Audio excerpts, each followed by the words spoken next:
section title. Today, your Nevada Union Lady Miners take on the Elk Grove Thundering Herd in the first round of the consolation bracket right here on your Foothill Game of the Week.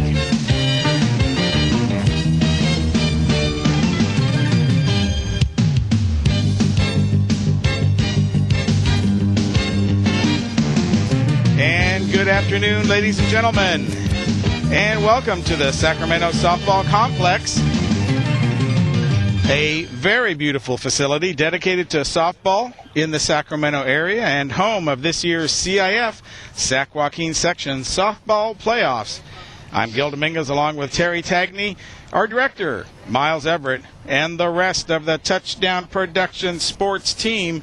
And Terry, the Lady Miners, they made it through Suicide Saturday, but it took them 12 innings to do it in that first game. Well, that's most certainly a thrilling game for the Lady Miners as they defeated the Bulldogs from Folsom 4-3. However, the 3 hours it took to accomplish this took its toll on them both physically and mentally. So in the second game of their doubleheader, they did not have much left in the tank against upstart Grace Davis and wound up losing 6-0. And that Grace Davis team, one of the Cinderella stories here coming out of their league, number 3 seed, and really taking care of business. And, of course, with the Lady Miners losing that second game, they fall into the consolation bracket, which is where we are today. And they will take on Elk Grove. Each of these teams has one loss, so the loser of this goes home, and the winner advances for Game 2 tonight.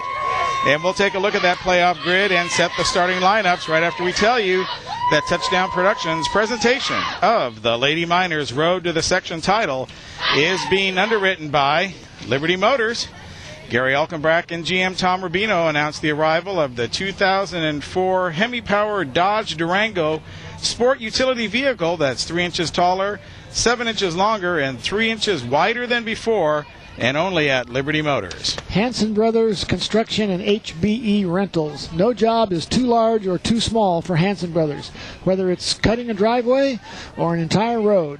And big congratulations to Jeff Hanson and his new bride, Andrea. Hanson Brothers Construction and HBE Rentals. Yeah, we were out there on Saturday. What a great ceremony and celebration for the whole Hanson family.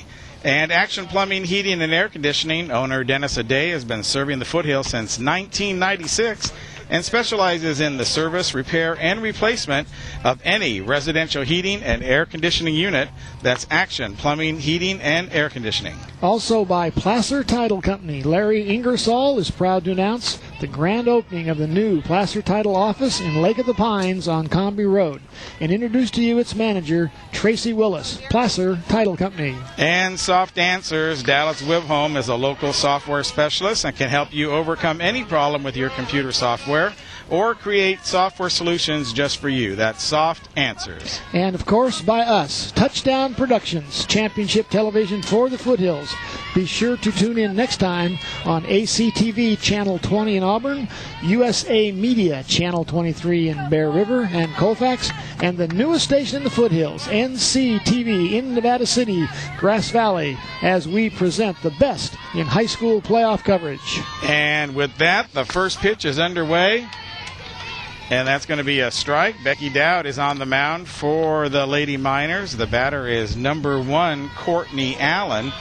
She plays first base for the Thundering Herd. And the game is underway. Game number 3 in this tournament. Both of these teams had 2 games on Saturday.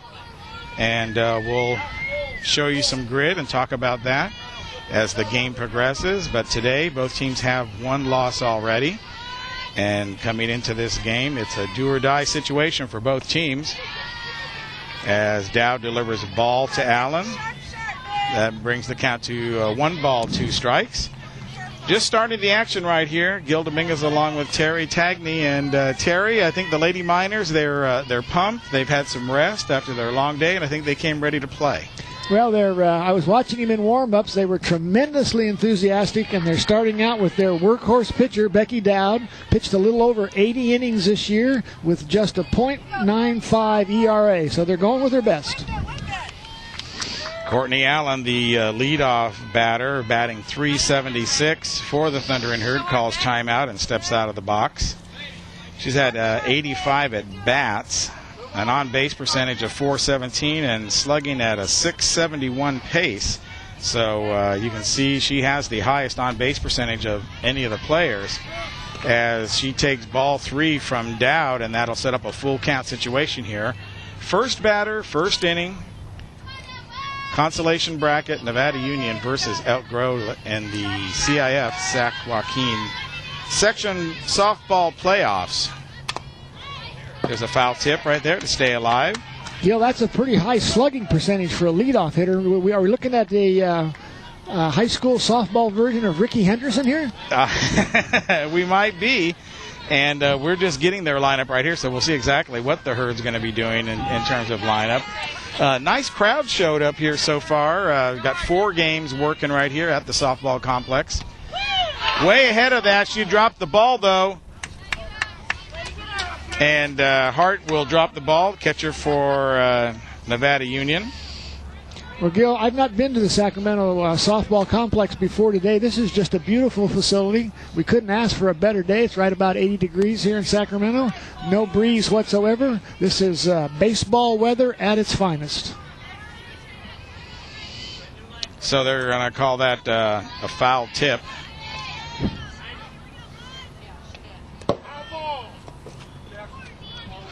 Like a strikeout in my book, Gil. And Courtney Allen will remain at the plate. Oh, he called it a foul. So full count now. Allen fouling off 2 pitches of Dowd. We thought that one was a strike, and they threw it to first for the out, but the umpire said it was a foul tip.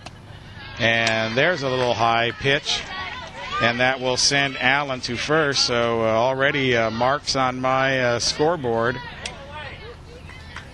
Well, marks of incorrectness, Terry. That's an interesting development. We go from 1 out with nobody on to nobody out with 1 on. That changes the situation considerably.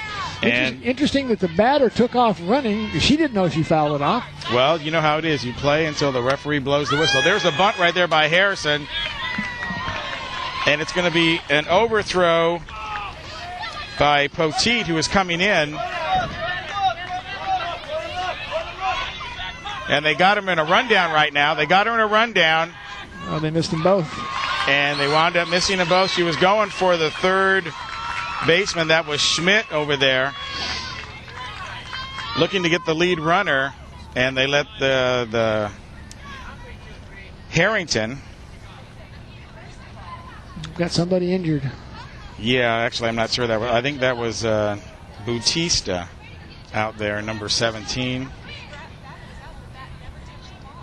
It looked like 11, but it actually number 17, Bautista, who bunted that ball.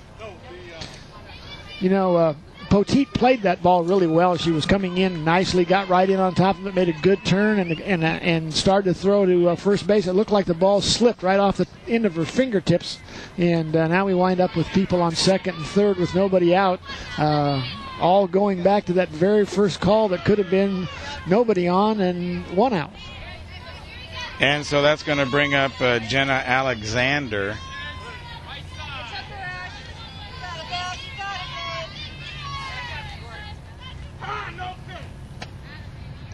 Blue calling time, no pitch before the throw. Walks out of his position. 2 runners on. Allen walked on a controversial third strike that the umpire said was a bunt. And that brought up Bautista. Now there's a hit right over to shortstop. The throw's going to come home. And they're going to call her out at home, saving the run. What a great play by Nunnick. Nunnick throwing out Allen. She ran from third. She didn't even have to run, really. There was nobody forcing her. The play could have gone to first. But runners starting to advance. Bautista and Allen both running on the hit to the shortstop. It looked like it was going to go through there, Terry, for a second. Well, you know, the Elk Grove coach was up talking to the home plate umpire. I don't think he was real happy with that call, but what he missed was that Tracy Hart blocked the play perfectly. She had her left knee on the ground, leg completely in front of home plate, and the runner literally could not get to the plate. Outstanding play by Tracy Hart. So that Alexander takes second, and Bautista advances to third with one out now, and that brings up McGee, Taylor McGee. And she will take ball one.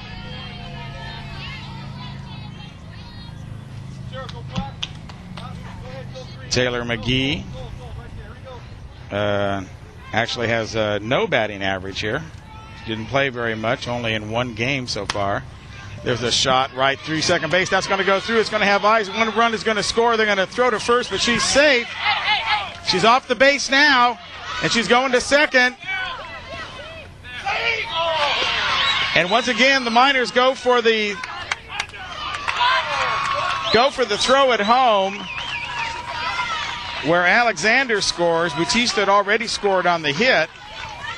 And then McGee advances over to third. They had McGee at second, but chose to go for the play at home instead of the out at second base. They could have had her in a rundown. Popular strategy, I think, for softball.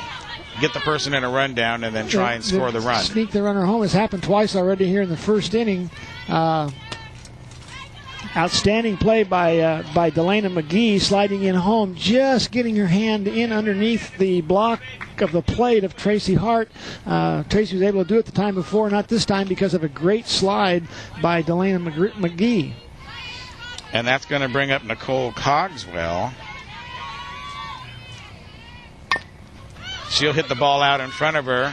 It's a plate by Schmidt. She'll pick it up, throw to first. In time.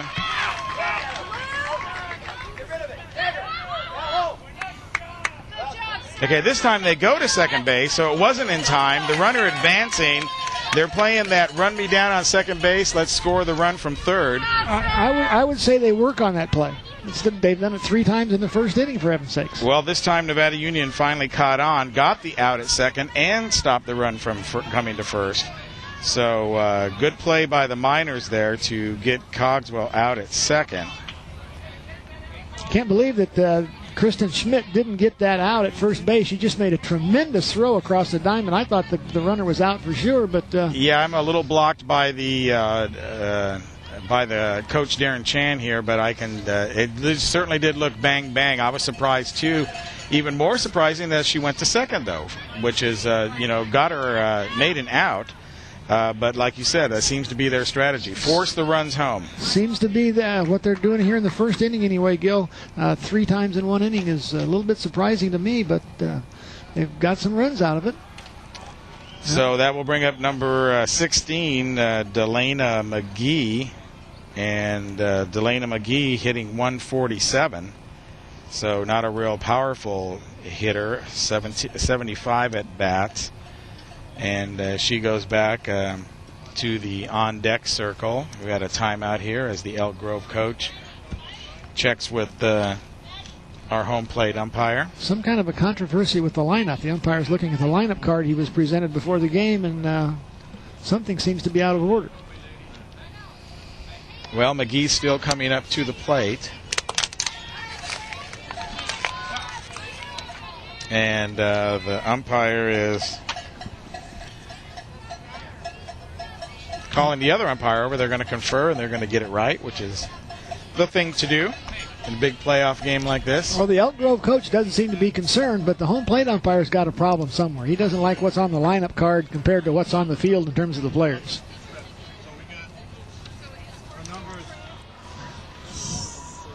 And we got an ambient mic over there. Maybe they can. That's a big 24. Craig. Yeah, right person, wrong number. Oh, okay. Well, we'll hear their conversation. Evidently, the girls somehow changed jersey numbers here. They got the right people, but the wrong numbers. Okay, so number 24 is going to be Casey Craig then. She is 24. I won't even ask who's number 14 then, because it's not important at this point. But number 24 will now be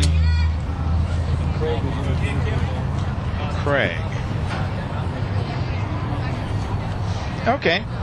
Doesn't change the score any, though. It's 2-0 in favor of the Elk Grove Thundering Herd after a little bit of confusion plays.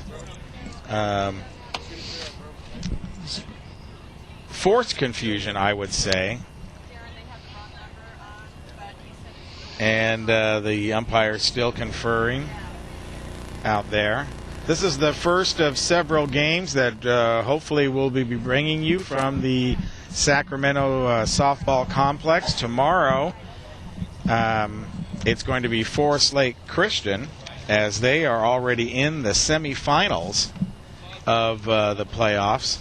And Forest Lake Christian will play Oris Temba, who beat Brookside Christian 14-1 to advance into the semifinals. So tomorrow, Forest Lake versus Oris Temba. Of course, if the Lady Miners win today, there will be game 2 about 25 minutes after this game. It'll be on a completely different field here at the Sacramento softball complex, and so the touchdown production crew will have to break an all-new record-setting setup and move to a whole new field, Terry. Gil, a lesser team couldn't do it. I have complete confidence in you guys. So, but first things first, let's get the W here for the Lady Miners as Dowd throws a strike in to McGee.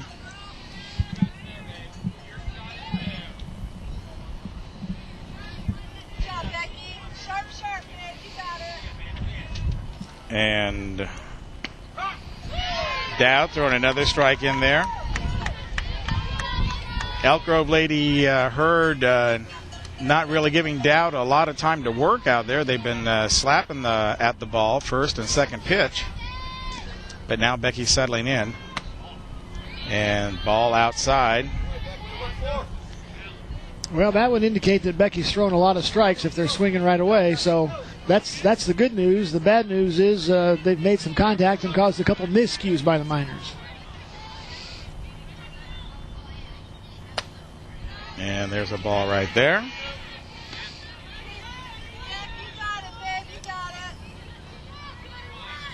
That brings the count to 2 balls, 1 strike. Foul tip. Evens the count at 2-2 here.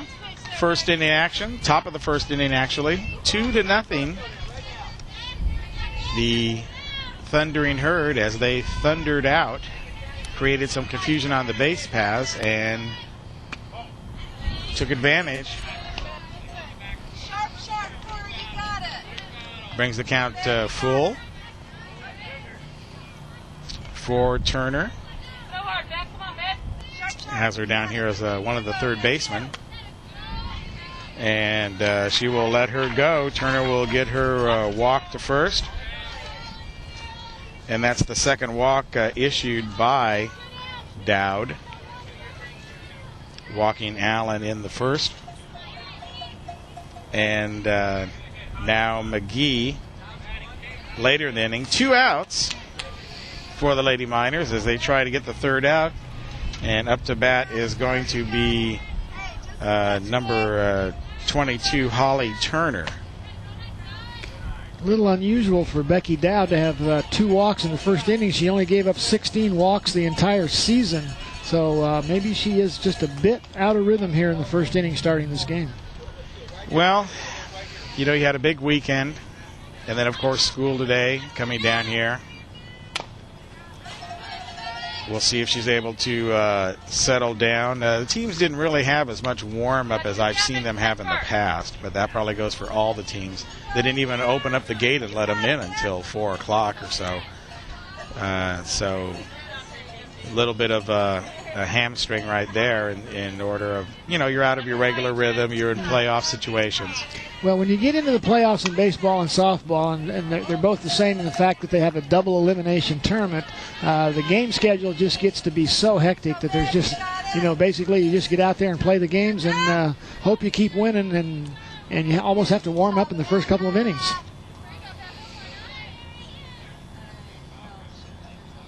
So the Miners out in the field. We have Schmidt at third, Nunnick at short, Jacobson at second, and Poteet at first. There's a pop fly. It's going to go out to Wixon. She's going to haul it in, and that's going to be the third out for the Lady Miners. So a little bit of damage done, a little bit of confusion by the Thundering Herd as they fly out to center field for the third out. And at the end of the top half of the first inning, it's going to be 2 for the Thundering Herd and 0, or actually not 0, but Lady Miners coming up to bat. Coming up. And, the Miners came out of that inning pretty good considering there was 2 walks and an error and a controversial call, and they still only managed to give up 2 runs, so the damage could be a lot more serious.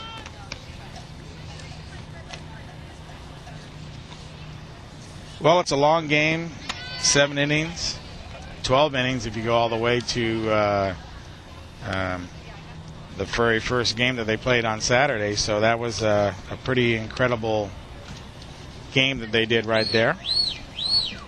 And see, I'm looking for my other sheet of paper here. Oh, there it is. As we set the lineup for you for the fielding positions. So we're going to have McGee out on third base. Your catcher is going to be Turner.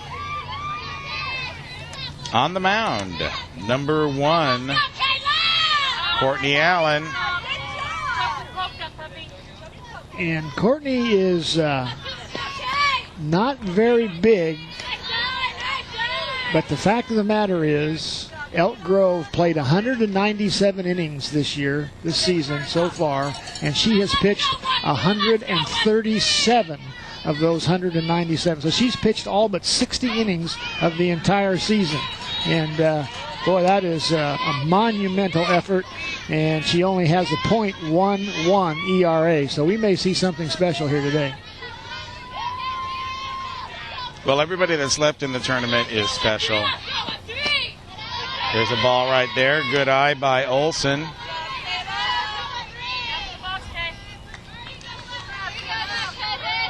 Kayla Olson for the Lady Miners. Batting .289. That's another ball right there. And I'm going to go here to official score. What's the count there, Maddie? What's the count? Okay. 3-1 is the count. I was riding and got distracted, but we have Madeline Dowd sitting next to us, the official scorekeeper of the Lady Miners. There's a nice hit. That ball's got eyes. It's going to go off the shortstop. Number 24, Taylor McGee. And that'll be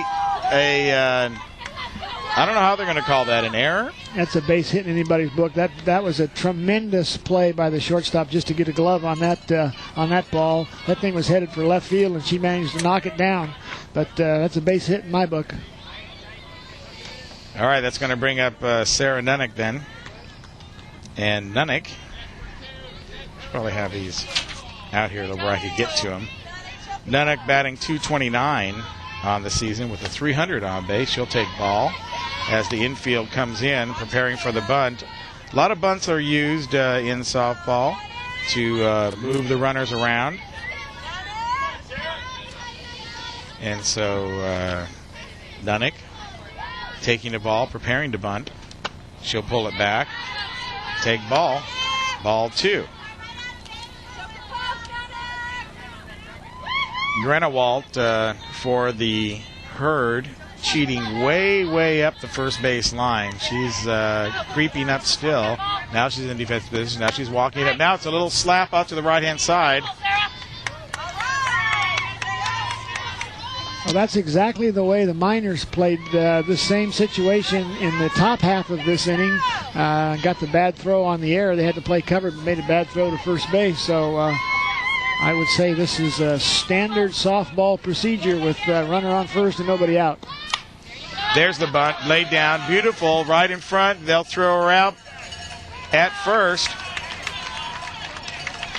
Grenewalt coming up for that, throwing over number 17, Bautista. covering first base. But it does its job, and it moves the runner over. Beautiful bunt by Sarah Nunnick that time. Even had a little backspin on it, which caused it to stop, make it a little more difficult to pick up. But Elk Grove did a nice job of handling that situation. So one is down here, and that brings up number 3.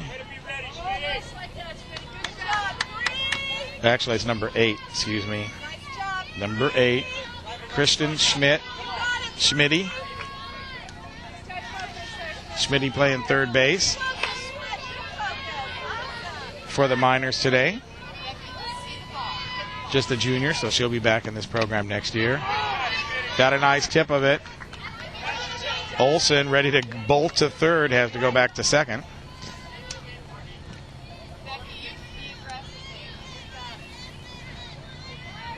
Outfielders playing actually pretty shallow.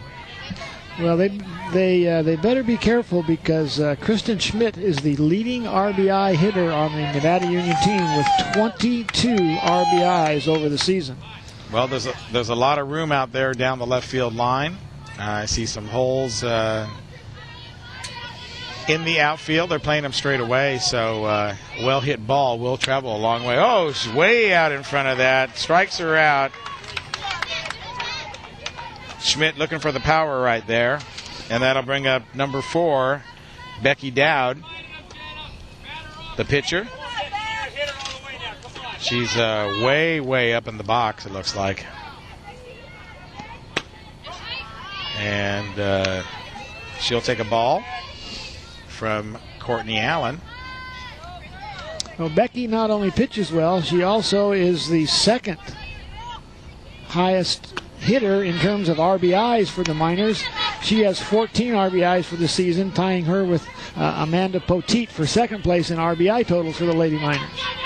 Way out in front of that pitch, though, as Courtney gets ready to deliver. And she'll slap the ball once again over to shortstop as well. The ball's going to be in the dirt. It's going to be safe. Here comes Olson all the way home. She'll score easily. So Olson comes in from second base for the Lady Miners' first run of the day as Dowd hits the ball over to shortstop, but the ball goes into the dirt. And I'm not sure who they're going to call the error on, the shortstop on the throw or the first baseman on the catch, Greenwald or McGee. I'd give it to the third baseman. That throw was in the dirt, difficult to pick up. Nice little lineup order here for the Lady Miners. Kristen Schmidt, 22 RBIs, followed by Becky Dowd, 14 RBIs, and now Amanda Poteet with 14 RBIs. There are 3 leading RBI hitters right in a row in the batting order. I guess you might call this the heart of the order, Gil. That's it. This is the meat of the lineup, no doubt about it. This is exactly where they were when we saw them beat Woodland. And Becky helping herself out with a nice hit and some good legs going to first. There's a hit right back to the pitcher. Allen, she'll turn, she'll throw to first, and the side is retired. That'll be a 1-3 put out at first for out number 3. And so the side is retired, but not until the Miners manufacture a run and bring one across. Olson on the hit by Dowd and the error on the play, and that makes their score 2-1. Nice solid inning there, Gil. Sometimes with high school players and in all sports, if they get a little bit behind, they just think they have to just get it all back right at once. But going in there, making a lot of contact, putting the ball in play, and getting one run back, nice inning for the Miners. Yeah, let's do that, Miles, since we came up a little bit late. Touchdown Productions coverage of the Lady Miners' road to the section title, and we'll just see how many we can get in here, is being brought to you by Magnuson's Auburn Toyota. Tony Toohey and David Harrison of Magnuson's are proud to announce the arrival of the next generation in automobiles. It's the new Toyota Scion. That's Magnuson's Auburn Toyota. Taylor Heavy Hauling. Taylor keeps 35 trucks moving with no job too large or too small, specializing in material transportation for contractors, including concrete pipes and steel beams and girders. Taylor Heavy Hauling. And the Breakfast Club Cafe. The Breakfast Club is is open 6 days a week for your enjoyment, specializing in Eggs Benedict and other famous breakfast entrees. They even make their own corned beef hash over at the Breakfast Club Cafe. I wish I'd have had that mentioned, Gil. That's one of my favorite places to eat in Auburn. I love that place. Well, it's owned by the Chan family right there. Golden Green Equipment Rentals. John and Becky Olson have been your neighbors since 1967 and are proud to announce the arrival of their new John Deere tractors and other new garden equipment like tillers and trenchers. Golden Green Equipment Rentals. And that'll be all for now, guys. We'll save the other ones as we get ready for top of the second inning. And that's going to be bringing up number 12, which I don't even have in my lineup here. Grenewalt, Casey Grenewalt. What do we know about her? She's a senior, plays first base and catcher, and is a .219 hitter with not much else in her resume, although she has a .353 on-base percentage. And she's playing first base today.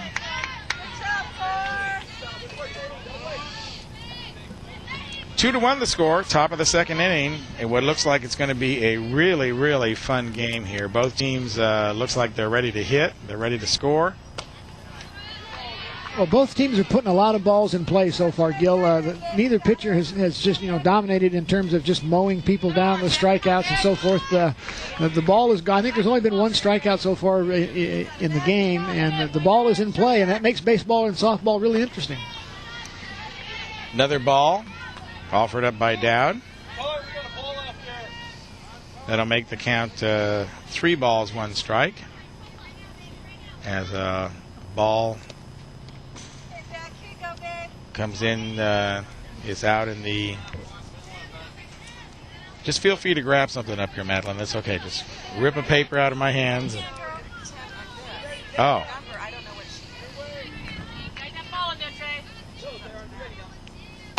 There's a hit right over to Schmidt. Schmidt will pick it up, fire it over to first base to Poteet, and they will get it. So that'll be 5-3 on the putout for all you keeping score at home. And 1 away.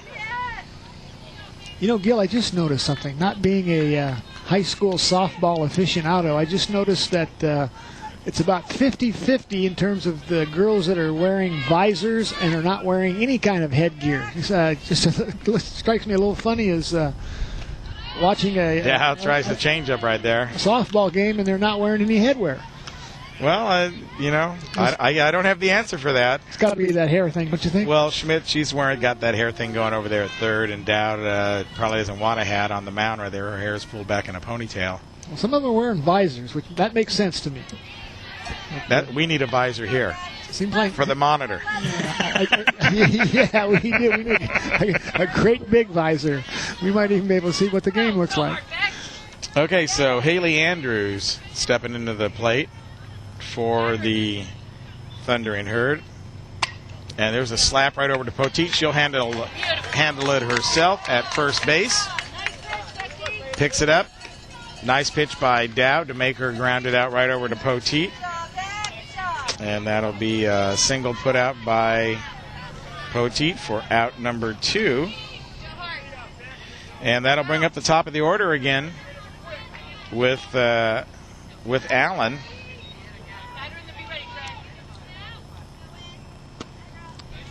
Pitcher and leadoff hitter. Interesting combination. 376 batting average, 417 on base percentage. Nice player. Poteet, Allen had that controversial strikeout and then wound up walking. Throwing out at home.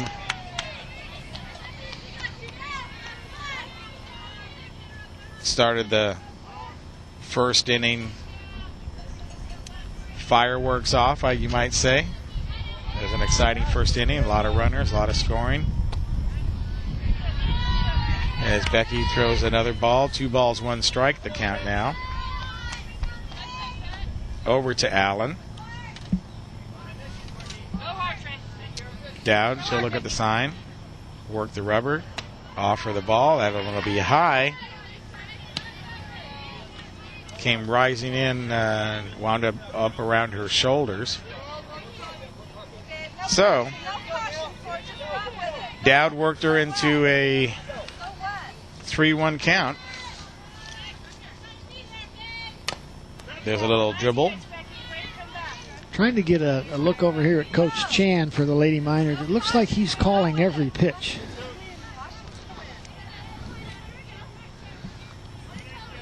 It is going to be fun, the fact that we get to sit next so close to the Lady Miners. Right there, Yeah. there's the signal going in right there. I think he's calling every single pitch. Beautiful line drive, shortstop catch by Sarah Nunnick, and that's going to end the inning. And, you know, as a softball player, you love to see those coming in there. 3 up, 3 down. That's a nice inning, nice recovery after the first inning, which was a little shaky, a couple of walks, an error. That inning, 1, 2, 3. And so that line drive, very exciting play. Yeah, let's go ahead and do that, and actually we'll do a couple on the next page as well. So, Touchdown Productions of the Lady Miners' Road to the Section title is being generously underwritten today by Barbara Parrott, Coldwell Banker, Grassroots Realty. Agent Barbara Parrott can guide you through any real estate or land acquisition in Western Nevada County, whether you are buying or selling. Barbara Parrott can assist you. That's Barbara Parrott, Coldwell Banker, and Grassroots Realty. And by Touchdown Productions, championship television for the Foothills. Thank you for tuning in throughout the Foothills on ACTV Channel 20 in Auburn, NCTV 11 in Grass Valley, and Channel 23 in Bear River and Colfax. All righty, and that'll bring us up to our next batter, which will be Tracy Hart. And she's the girl behind the plate, wearing all the masks and making it all happen there. Beautiful blocking the plate in the first inning to register an out for the Lady Miners. And she'll take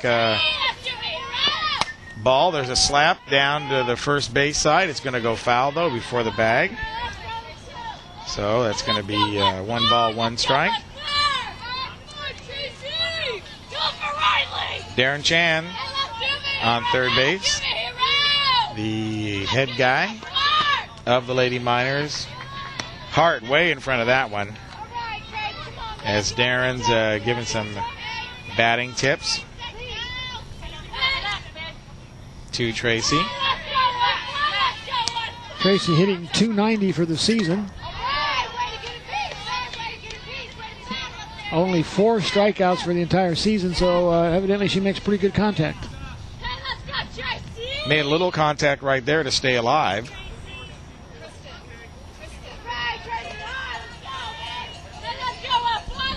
Count remains 1 ball, 2 strikes. Game 1 of our doubleheader if the Lady Miners win. There's a ball. Which brings up the question, you know, that's a tough road to hoe, Terry. Got to win double hitters today, double hitter Wednesday, and then a double hitter Friday if you want to be the section champion. Well, it's the double elimination tournament is the famous good news, bad news things. If you can stay out of the consolation bracket, it's good news. If you're in the consolation bracket, it's good news because you're still alive, but it's bad news because, boy, the games just come roaring at you, and you just, you know, it's the famous NBA slogan, you got to win or go home at that point. So Hart grounds out to Bautista, who throws it over to Greenwald to register the first out for Elk Grove in this bottom of the second inning. And that's going to bring up Griggs. Griggs playing second base for the Miners today. Here's the next pitch. Well, Ashley not sporting a great batting average this season, just hitting .196, but she does lead the team in walks with 23. That shows a lot of patience up there at the plate. Also gives her a nice .420 on-base percentage. Here's the offering from Allen. High pitch. And Griggs went ahead and struck at it. Missed it, and that'll be the second strikeout for Allen. She got Schmidt on a strikeout in the first inning. So that brings up Wixon now. Wixon playing center field. And Allen is really on. You see her wind up in her delivery. She's putting it right down the middle right there, challenging those hitters. Here she is in the windup. Wixon ahead of it. A little bit of a hurry. That ball was way low, not in the strike zone. Needs to maybe step out of the box here and gather herself a little bit. Day spinning the ball on the mound. That's going to be a ball as Wixon waits for the umpire. You know, Allen spins the ball like I do out there. When I'm out there, I'll spin the ball in my hand, wait for the seams just to land right, and then you're ready. Oh, change up by Allen. Very nice pitch. Freezes Wixon right there, and that records her second strikeout of the inning, third strikeout overall, and the Miners go down 1-2-3, just like Elk Grove did. So a little bit of action in the first inning. Both teams go down 1-2-3. Well, it looks like both teams are settling into the game now, Gil. A little shaky at the start. Not unusual for high school kids getting a playoff situation. Both teams, I noticed, especially the Miners, are a very young team. I think they only have 3 seniors, if I remember counting correctly, on this team. So you might have had some kids out there a little nervous in the first inning. They're young. They're in the playoffs. They're in a very tight situation where they have to win the game to stay alive. So maybe that first inning, the jitters got them a little bit, but now they appear to be settled down. So we have a minute here before we get to the top of the third inning, and I want to remind everybody that the NCTV Advisory Board is still taking public suggestions and comments about the rules and procedures for NCTV, and you want to be able to call NCTV and ask our new executive director, Lou Sitzer, how you can add your comments and get them in there to the advisory board and help keep your game of the week on the air in Grass Valley. It's important that we feel it's important anyway that we're able to continue doing what we do, and we're glad that you're tuning in each week and enjoying the best of local sports. As Dowd gets ready to offer up the first pitch to Rebecca Bautista. Rebecca bunted the first inning. They tried to get the advancing runner, and she made it safely to first and wound up scoring the very first run for the Thundering Herd. And she'll take a ball.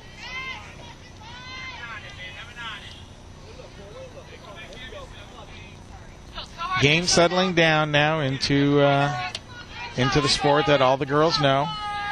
Dowd on the mound. And she'll offer a strike in there.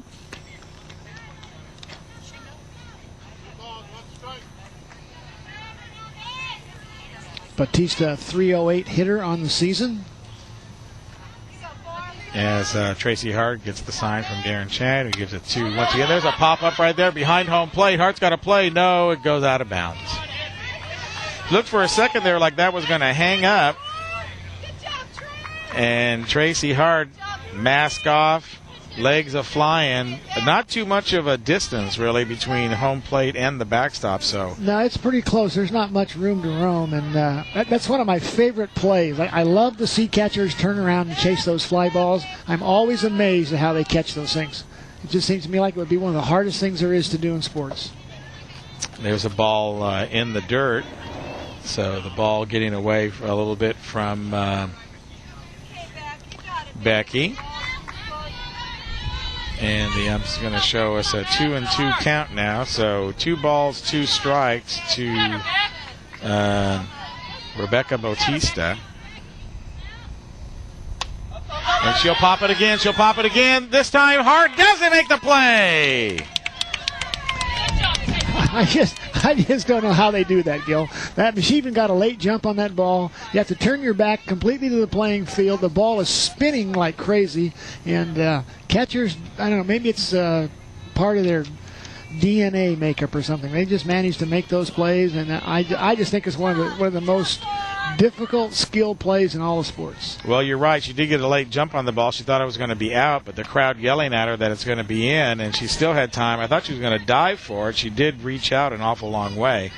Able to haul it in, though, for the first out. So great defensive play there by Tracy Hart for the first out of the inning, and that's going to bring up Alexander. Jenna Alexander for the Herd. And Jenna scored on her first time up at bat today. She was the second run during the inning of confusion, as we'll call it right now. And it's a 1-1 count. Dowd offers a little bit of a changeup, and Alexander slaps it over to the left-hand side, way out in front of that ball. Olson throws the ball into Nunnick, who throws it into Dowd. Miners in the outfield. Looks like Olson is shading her over to the left-hand side. Wixon now shifting to the other side of second base. There's another changeup by Dowd, trying to confuse her right there. They had a big shift on that time. They had the second baseman and the shortstop on the same side of the field, the Miners. Oh, boy, that ball was close right down at the knees, but he's going to call it a ball. That's going to make it a 3-2 count now for Jenna Alexander. One down here in the top of the third inning. And Jenna leads her team in walks with 9 for this season. And there's another walk right there. Good patient hitter. That's only the third walk of the day for Becky.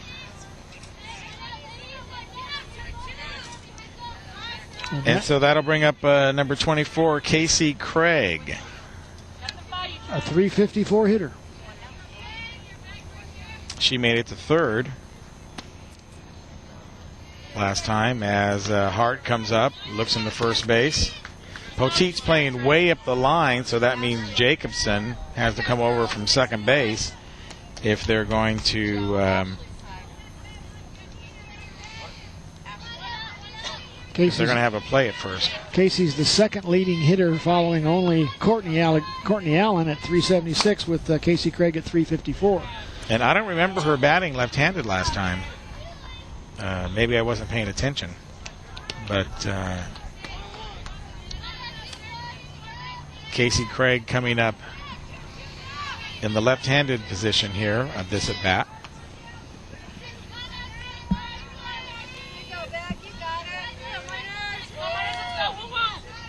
Fouls that ball, previous ball off. There's another foul. That one's going to go out of play. Schmidt after it.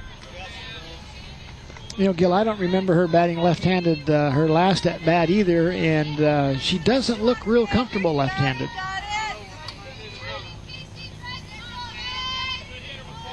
So 2-2 the count. To Craig. See, the monitor's getting better. There's another reaching for an outside pitch. And swinging a little bit late, got a piece of it, send it again over the fence.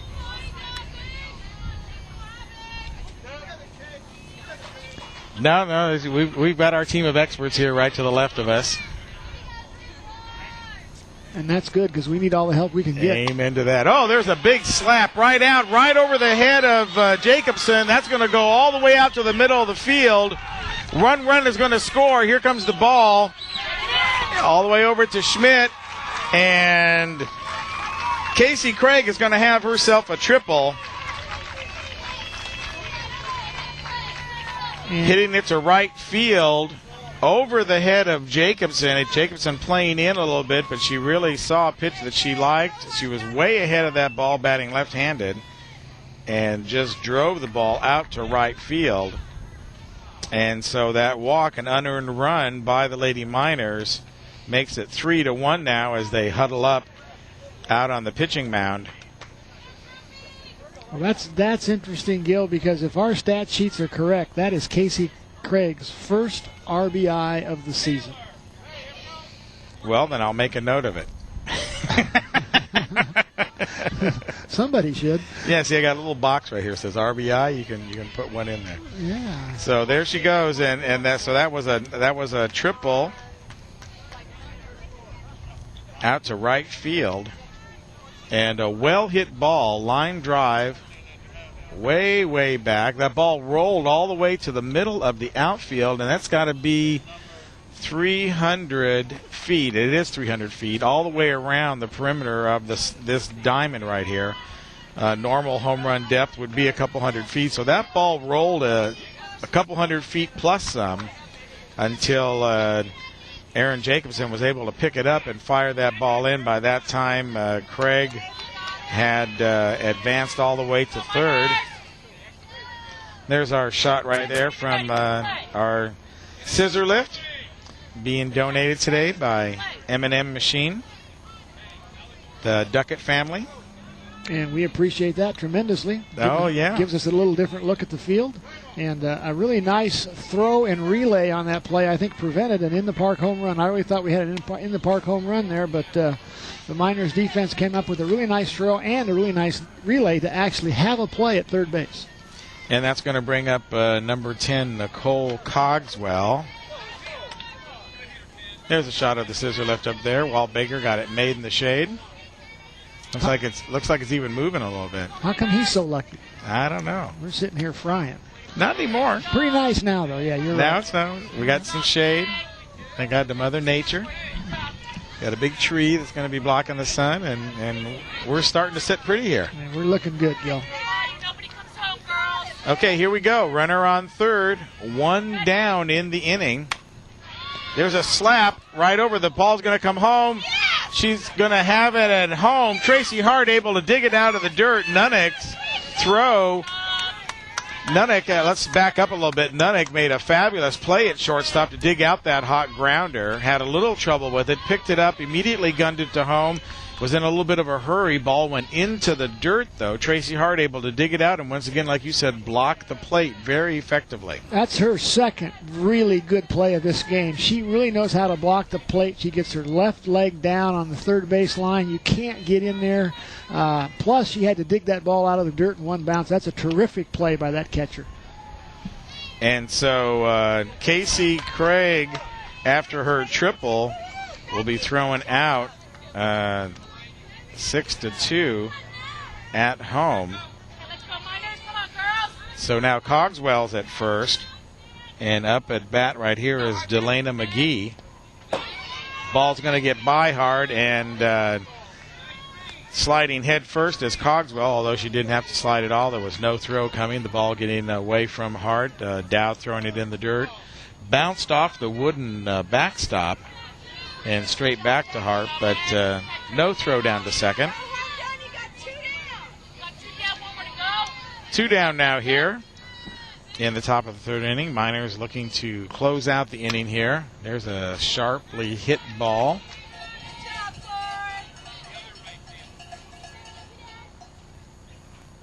Over to the left-hand side.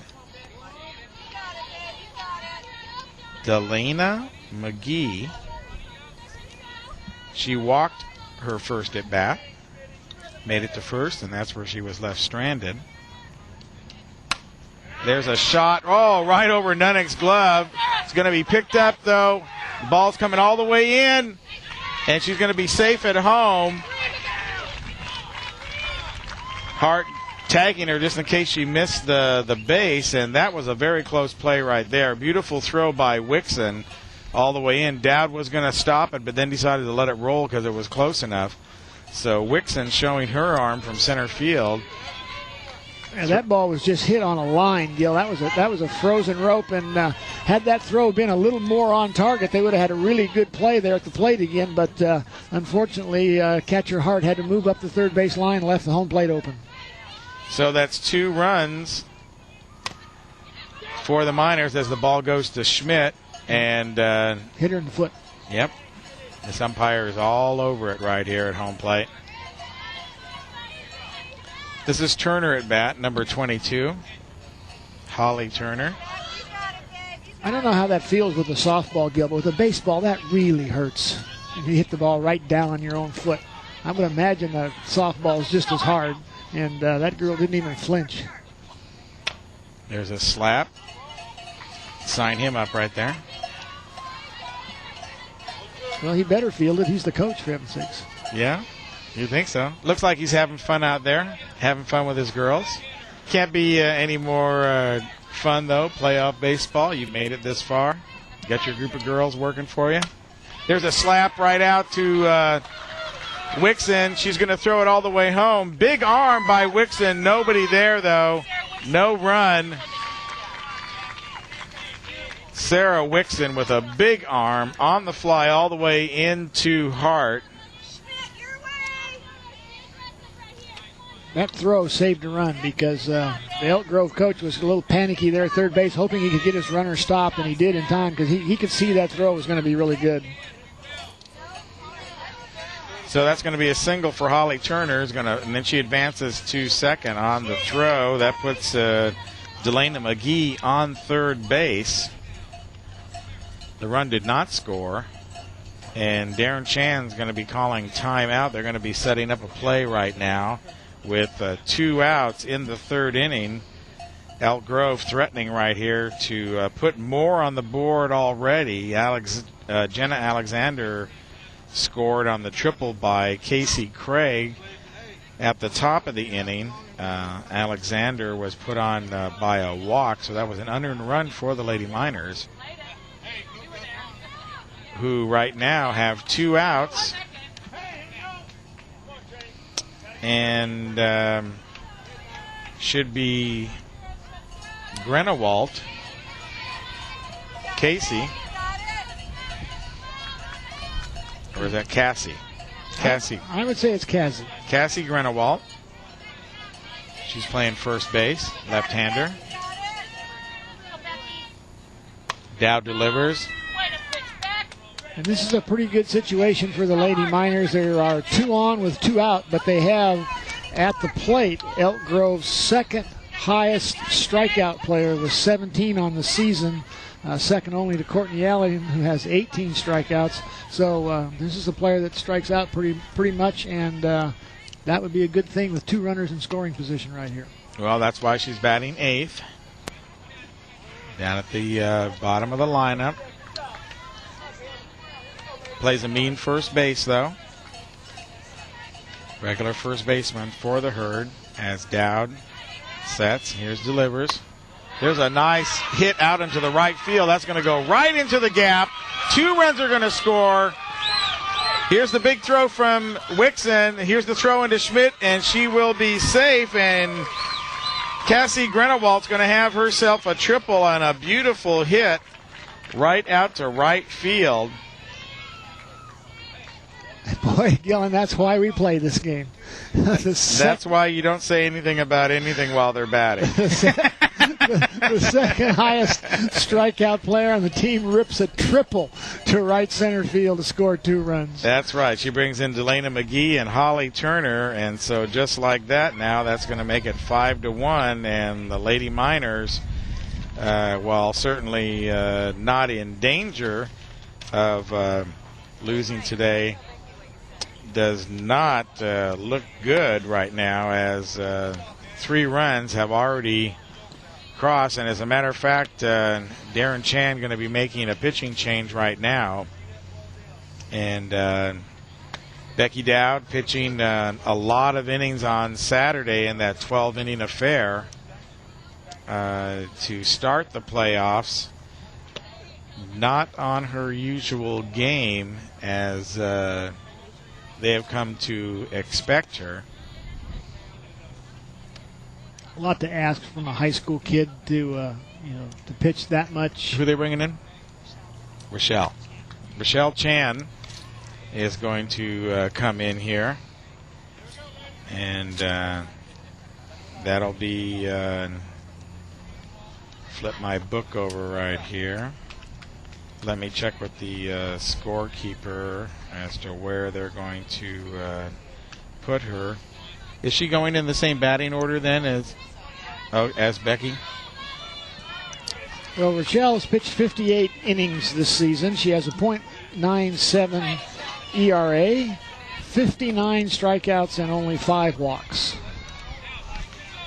So Rochelle will take over the pitching duties for NU as number 44, Haley Andrews, steps up to the plate. And Andrews made the second out of the second inning.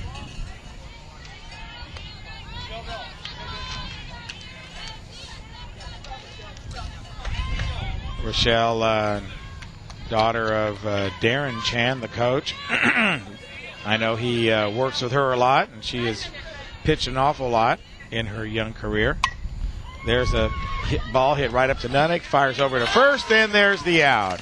Great play by Munnick, charged the ball, took control of the situation immediately, and fires to first base for the third out.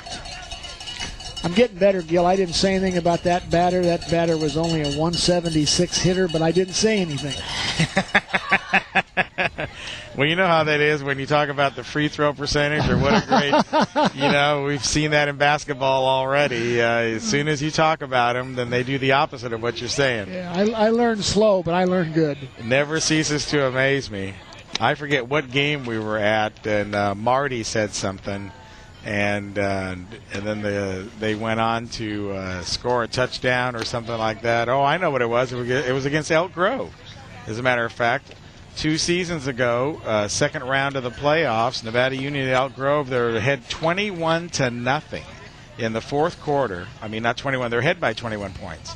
And Elk Grove comes back to win the game, and the Elk Grove fans were filing out of the stadium, and they thought it was all over. And Elk Grove comes back from 21 points behind in the fourth quarter to beat Nevada Union in advance. Your connection is okay now, Grady. We have word from the truck. And Grady Fike says good. Grady coming down with us along with the whole crew and the commander today. And a good crew they are. Yeah, we were a little bit stressed. We'd never brought a scissor lift with us before and had to hook up a trailer and all kinds of stuff. But you pulled a trailer with the commander? No, we brought the pickup truck too. Oh, okay. So we were multi-vehicle today. As Jacobson steps in for Nevada Union. This will be her first time at bat. Nevada Union not even hitting through the lineup yet, and it's the bottom of the third inning. And that'll be a strike. 1-1 the count now to Aaron Jacobson, playing right field. Seen some action over there. 2 strikes now. As Courtney Allen. Oh, Courtney Allen on her game, man. I'm telling you, the way she's pitching out there, it's a lot of confidence. And it's going to be hard to stop that confidence for the Miners. Well, obviously they have a great deal of confidence in her because she's pitched so many innings. I mean, she's pitched all but 60 innings for this team during the entire season, so they certainly think that she's got a lot left in the tank, and they think that she's going to just keep on going.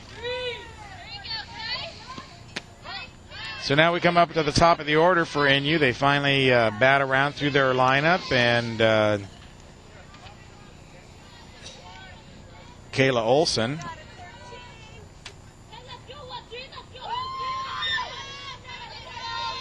will step up to the plate. Ooh, inside pitch.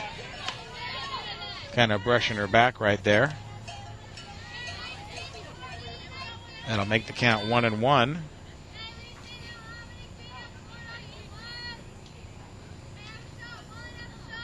Five to 1 is your score here, bottom of the third inning. As Allen gets set, she fires a strike. And you can just tell by the way she's throwing out there that Allen, she's all business. Although she's smiling right now. All business on the mound. I guess she would be the epitome of the old saying, dynamite comes in small packages. Kayla Olson going down on strikes right there for the second out of the inning, second strikeout, fifth strikeout overall for Allen. So major strikeouts happening for this Elk Grove team.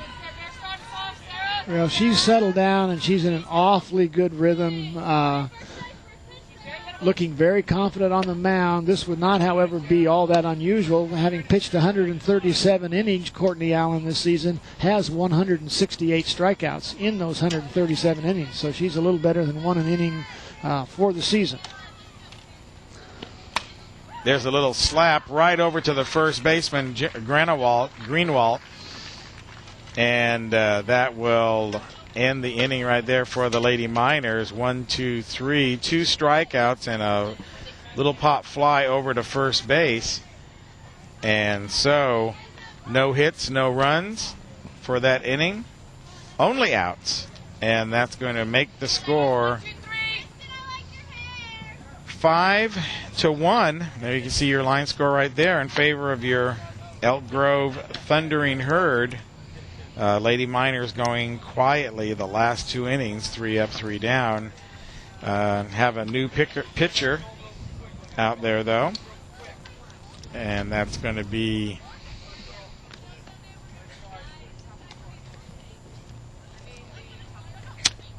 don't tell me. I know who it is. Rochelle Chan.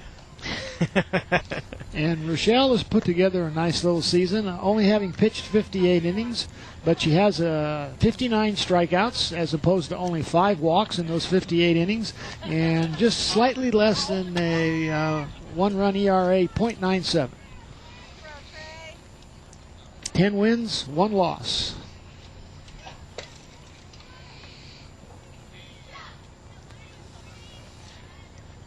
So the outfield for the Miners, Kayla Olson in left field,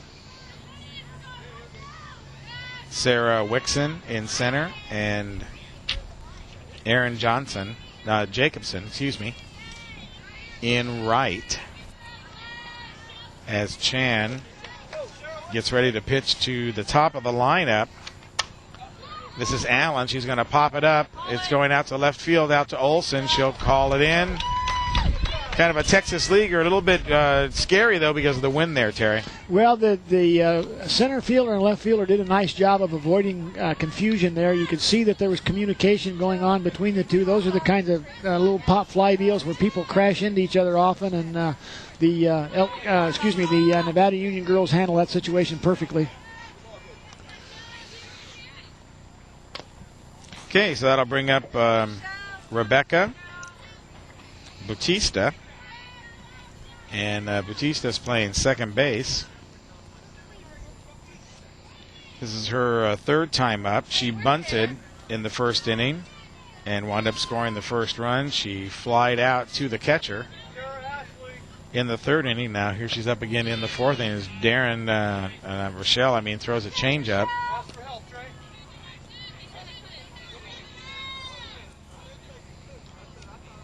Batista, 308 hitter, only 10 strikeouts on the season. Nice little hitter in this part of the order.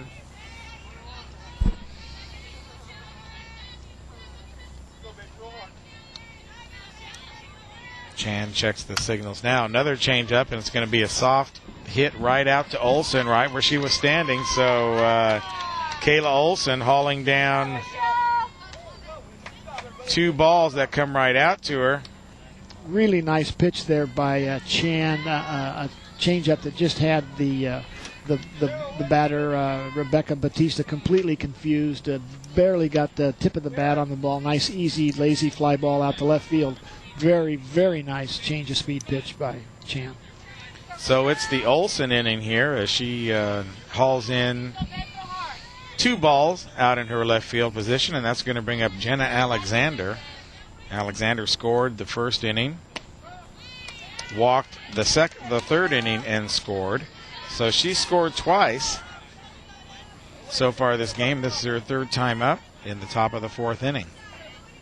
So lots of at-bats for the Elk Grove team. As Michelle puts one in the dirt.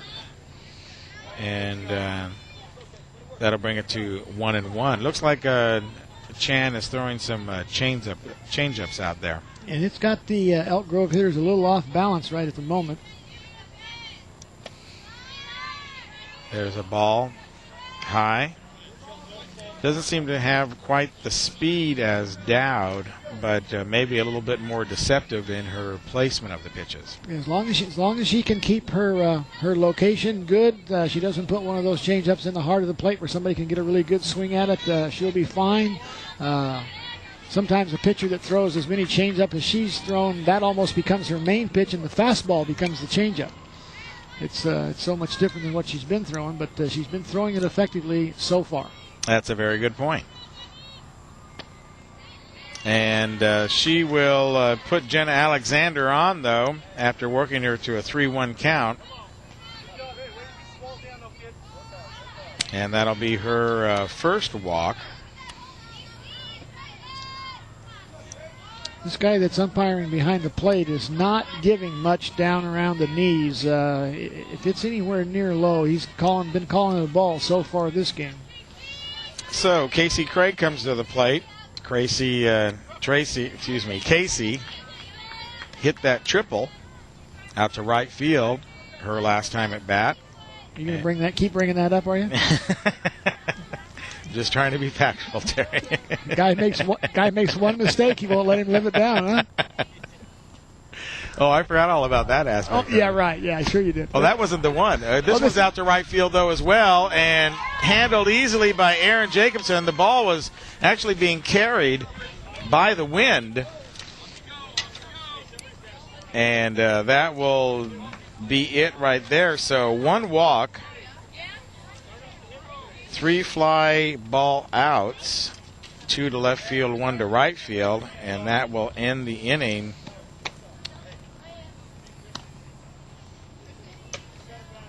For the ladies, and your score is going to be 5-1 as the Miners get set to come up here in the bottom of the 4th inning. And I would think that they would have to start manufacturing some runs, Terry, at this point. Play some little ball, get some bunts going, something that's going to generate a little bit of some base runners. Well, Courtney Allen is, after the first inning, has just been pitching so well the rest of the game. Since then, she's just been pretty dominant on the mound. But I think you're exactly right. The Miners have got to find some way to get the bat on the ball, get some contact, put some balls in play, and make the Elk Grove team make some plays. And if they make them, well, then it's more power to them. But if they don't, now you've got some base runners, and maybe you can get something going here. So, looking to get something going is going to be Schmidt. Boy, that's a good pitch. Courtney Allen is just throwing with great authority. She seems to be getting a little stronger as the game goes along. Hasn't showed any signs of wavering. The beautiful changeup comes with the fastball on the first pitch, and then a nice off-speed pitch to follow it. And that'll be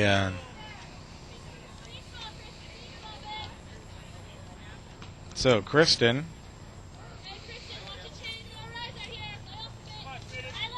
playing third base. They call her Schmitty.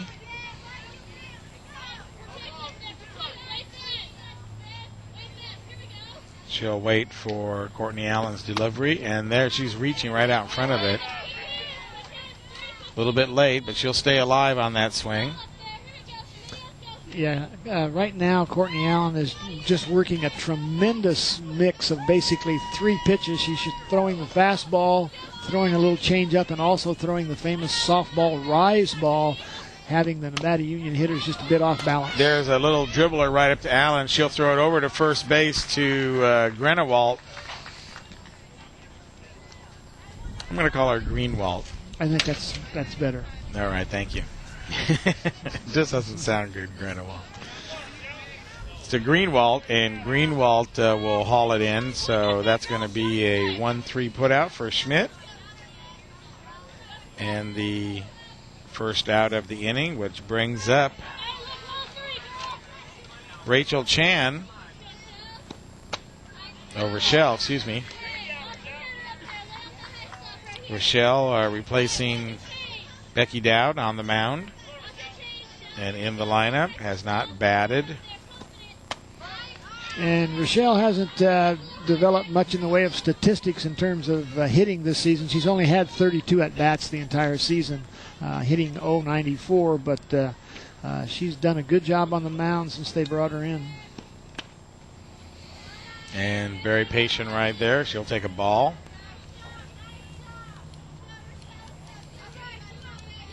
One ball, two strikes.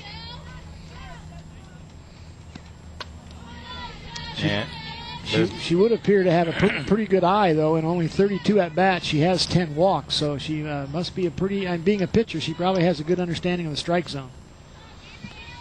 So that'll make the count 2-2.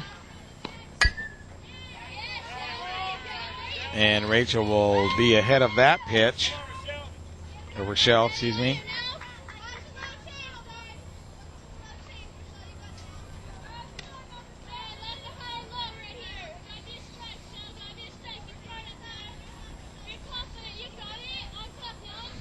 Look for maybe a little change up here, possibly a rise ball.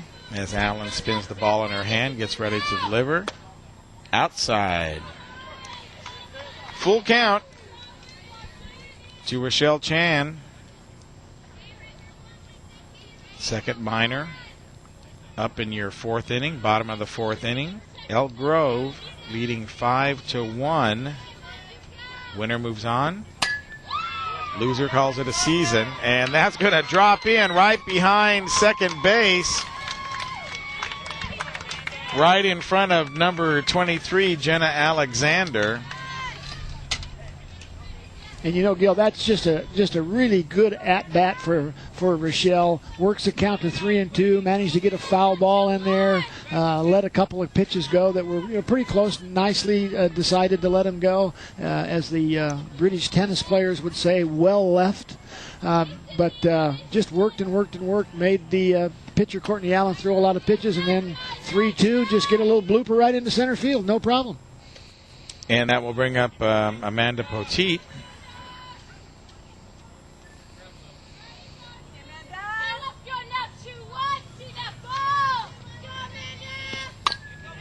Amanda will slap it down to the shortstop. They'll go to the second base for one, over to first base, not in time.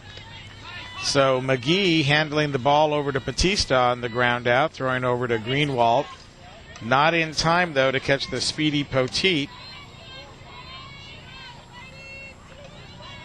And that'll be a 6-4 put out right there for the second out. And that's going to bring up Tracy Hart.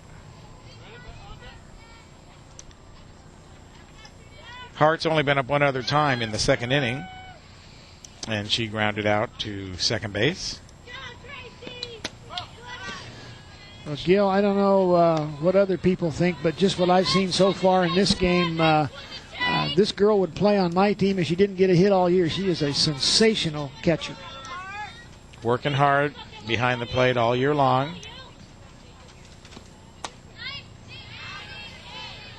I'm sure she knows the strike zone as well as anybody, seeing it all the time. She'll take ball two right there, as Allen not looking as dominant as she was before in the first few innings. Maybe she's trying to move the ball around a little bit. There's a hit up right through shortstop. Picked up, fired over to first base. Sliding, McGee picks it up and throws it over to Greenwald for the third out. So Tracy Hart hits into a 6-3 put out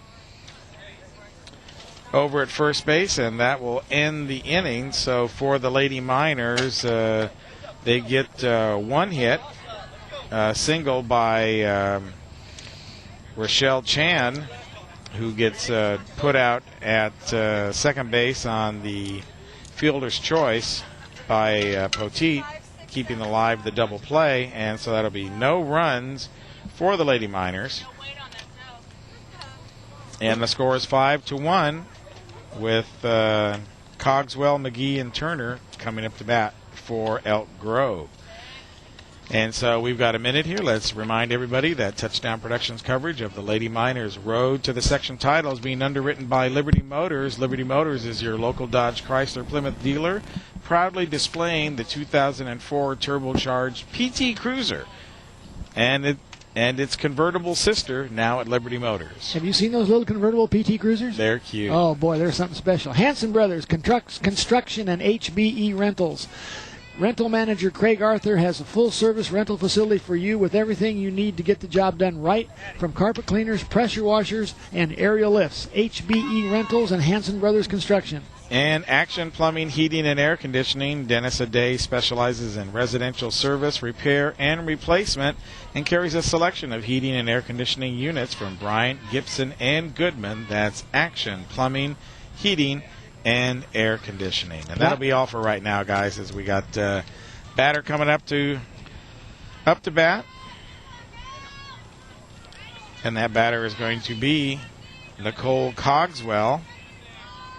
Nicole's third time up at bat. She scored in the third inning, and she'll take a strike here from Chan. Rochelle Chan relieving Becky Dowd in the third inning to finish up the inning. There's a slap out to the right by Cogswell. That'll make the count no balls and 2 strikes.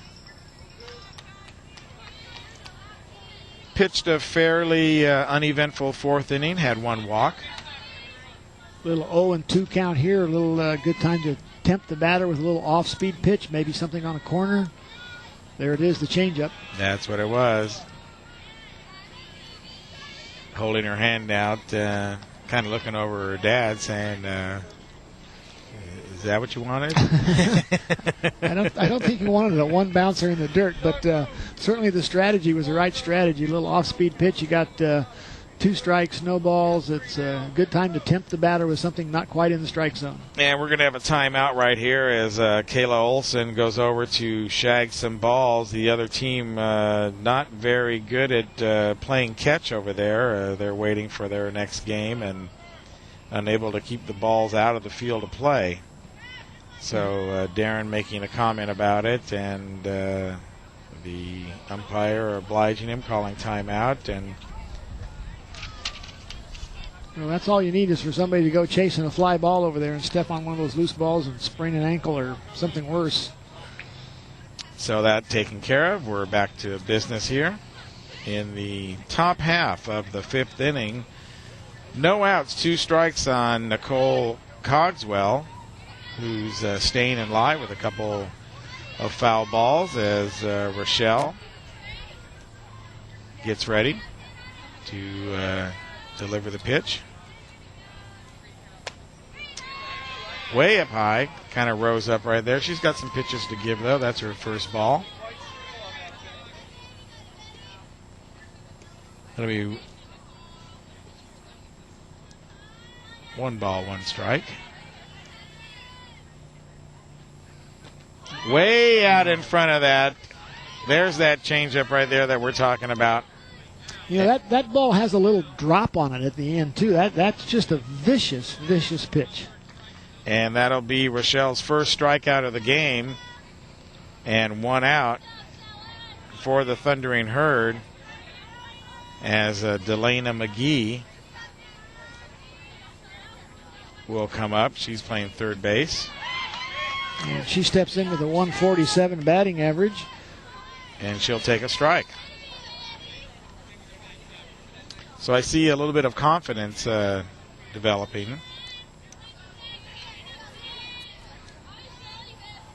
on Rochelle as she pitches into the lineup. Completely different style from Dowd.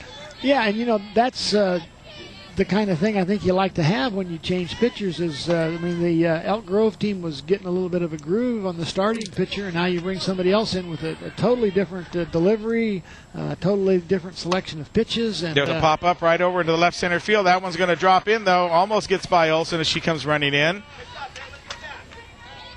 Ball thrown into Griggs, though. And runner does not advance. So a little bloop single right over the head of Nunnick, falling right in between that triangle there of Olson, Wixon, and Nunnick. And that will be a single for Delana McGee to get a runner on base here for the Thundering Herd. The famous soft line drive. And there's a pitch getting away from Hart. And McGee easily advances over to second base. Holly Turner, the batter. Flied out to center field, her first time up at bat. Had a single and scored in the third inning.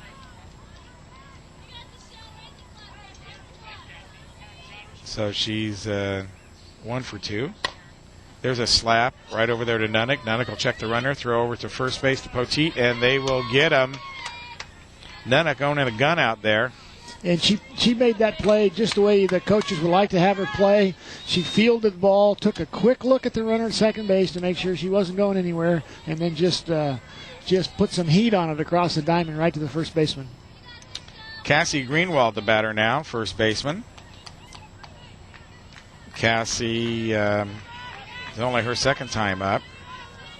She tripled. That's the triple. That's her first time at bat. It wasn't the other triple. Ball inside by Chan. Runner does not advance. Hart coming up on the play. So 2 down here in the 5th inning. Time running a little short for the Lady Miners. Need to set down Greenwald right here and get in and do some batting. Ball in the dirt. Runner advances. There'll be no throw over to Schmidt, though.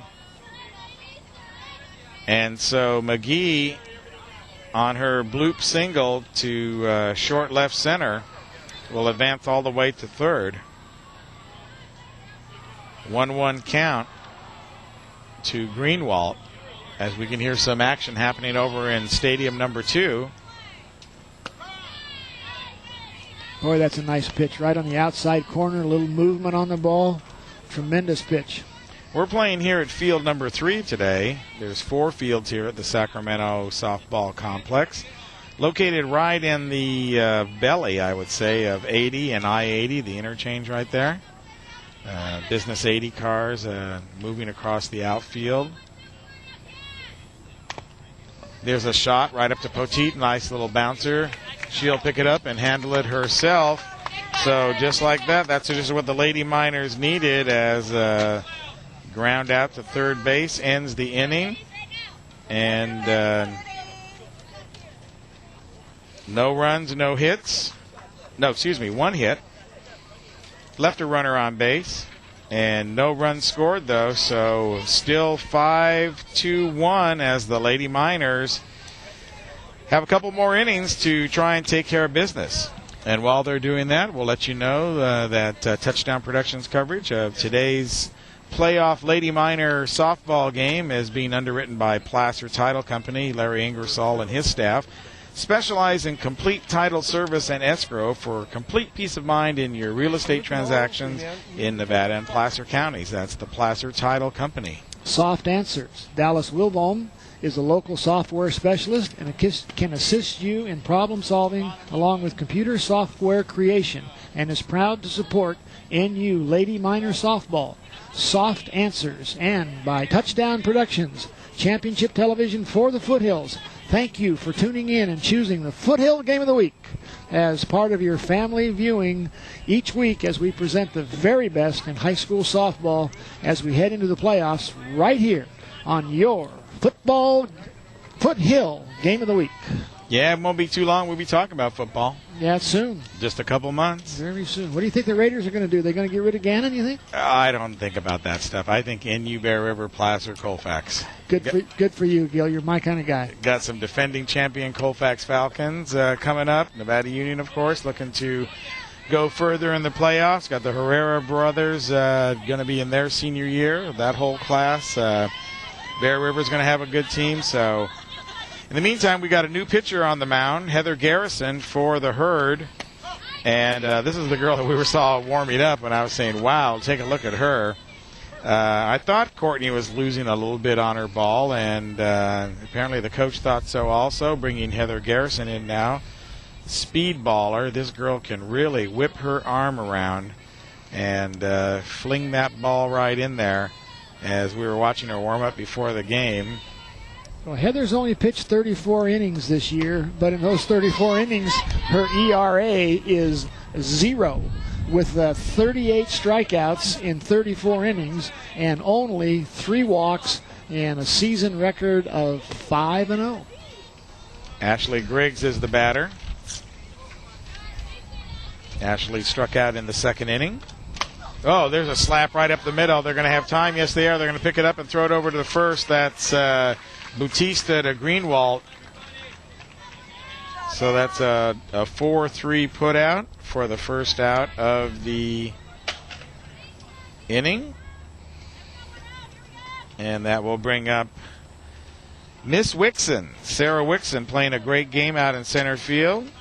Had some big throws that she had to make in. Oh. And she'll take a ball down low. And as we stated earlier, you're getting nothing low from this guy. You better get it up in the strike zone or he's not going to call it a strike. Wixon also struck out in the second inning to end the inning there. And there she pops it up over to the right-hand side, over by where the lovely Commander sits. The lovely Commander. What a vehicle. We'll be on this field tomorrow. Field number 3. This is where the Forest Lake Christian Lady Falcons will play their game. And we'll have all that action for you in Division 5. There's a hit over to third base to McGee. She'll pick it up, throw it to Greenwald, and that's out number 2 for the inning.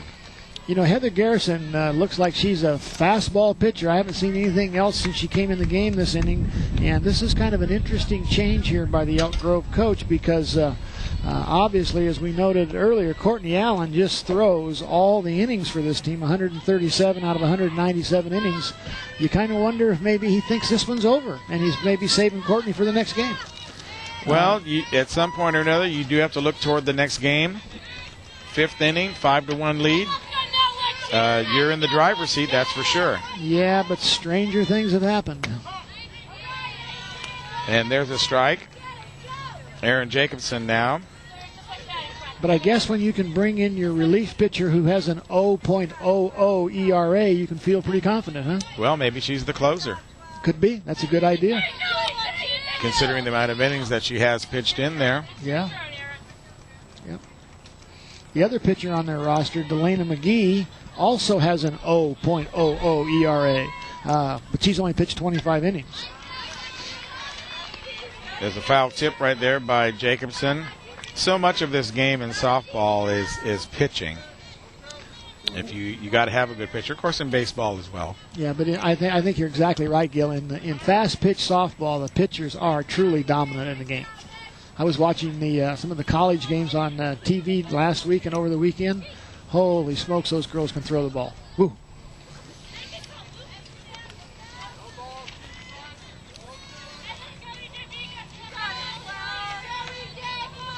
So here we go as Garrison settles in.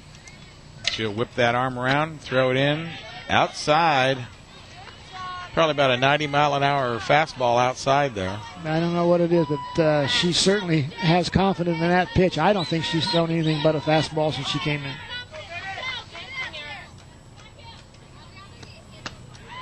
No, she definitely brings the heat right there as And a nice move by the Elk Grove coach to bring in this girl who's what you would call a power pitcher, just throwing fastball after fastball, after having his starting pitcher who threw a really good variety of 3 pitches: rise, change of pace, and fastball. So now you've got you had to try and figure out which of the 3 pitches you were going to hit against Courtney Allen to begin the game, and now you just got to hope you can get your bat on that fastball. And so that's going to be 3 up, 3 down for the Lady Miners as they head into the top of the 6th inning. And that'll let us tell you that Touchdown Productions coverage of the Lady Miners Road to the Section title is being underwritten today by Magnuson's Auburn Toyota. Magnuson serves the community you live in and is proud to announce the arrival of the new Toyota Prius, the hybrid gas and electric car in Auburn. Magnuson's Auburn Toyota. And by Taylor Heavy Hauling. With 35 trucks at their disposal, Richard, Sheila, and Dusty Taylor specialize in heavy hauling. From steel beams to big machines, they can handle your transportation needs. Taylor Heavy Hauling. And the Breakfast Club Cafe. The Breakfast Club is proud to host weekly club meetings where your club can meet and eat, just like the Roman Angels, CBMC, the retired sheriffs, and the Model A's, who all call the Breakfast Club Cafe their home. And, of course, the Darren, the Chans, happy to have that business and serve you in the community, as well as right here on the mound right now where Rochelle pitches a ball, and it's going to go right out to Jacobson, who hauls it in. Haley Andrews, just like that, one pitch, one out. And that's exactly what the Miners need this inning. They need to get these Elk Grove batters down and get off the field, get in the dugout. They're running out of innings. They need to get in here and get ready to get at bat. 1-2-3 inning would be really a good thing here. Boy, that's a beautiful changeup. She has just got that changeup working today. And at bat right now, in her first time at bat, is going to be Heather Garrison.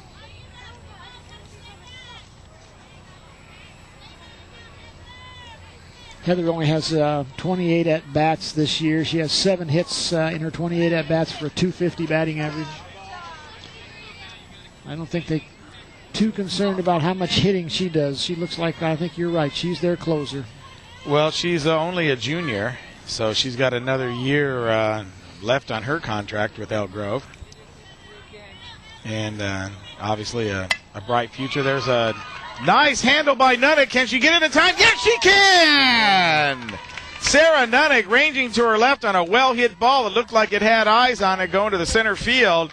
Able to scoop it up, shoot it over to Poteet, and they get Garrison on the play. That's going to be a 6-3 putout in your scorebooks, boys and girls, as the Lady Miners come up with a big play right there here in the 6th inning to keep Elk Grove off the bases. Just a bang play, a great pickup, one-handed grab, and beautiful footwork to get the body turned and rifle that ball across the infield. Outstanding play. That's going to bring up Rebecca Bautista now. She bunted and scored in the 1st inning, flied out to the catcher in the 2nd inning, and then flied out to left field in the 4th inning. So this is her 4th time at bat.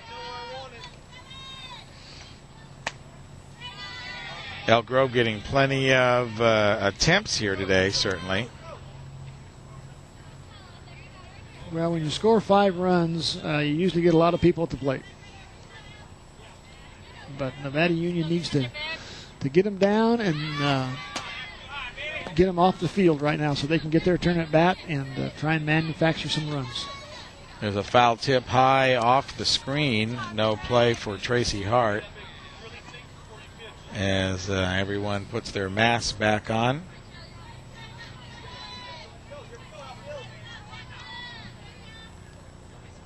And Chan gets ready to deliver.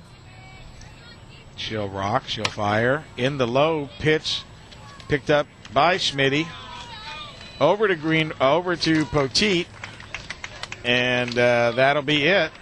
It's going to be a 5-3 put out right there. So the Chan method of throwing the ball, letting them hit, letting the fielders do their job seems to be working so far. Well, and another inning with no runs. With the change of speed and the good low location that she's using since she's been in the game, it's just got the Elk Grove hitters off balance, and they're not making good solid contact. That last hit ball was a great example, just barely off the tip of the bat. And the good news for the Miners is the fielders are backing up the pitcher perfectly, making the right plays.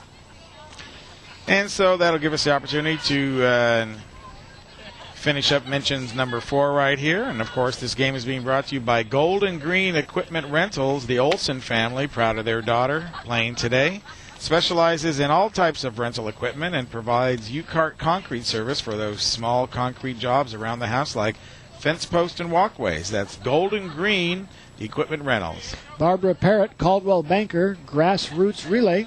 Barbara Parrott has 13 years of experience to share with you, and along with the Grassroots Realty, can make your dream of owning a home in western Nevada County a reality. Barbara Parrott, Caldwell Banker, Grassroots Realty.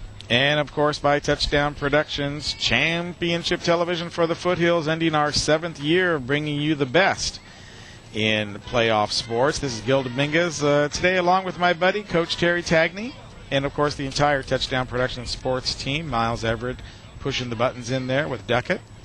And thanks for tuning us in each week as we bring you the best in local sports to all of our 23,000 viewers each week on all your different channels that you're used to watching it on throughout the Foothills. So thanks a lot for tuning in.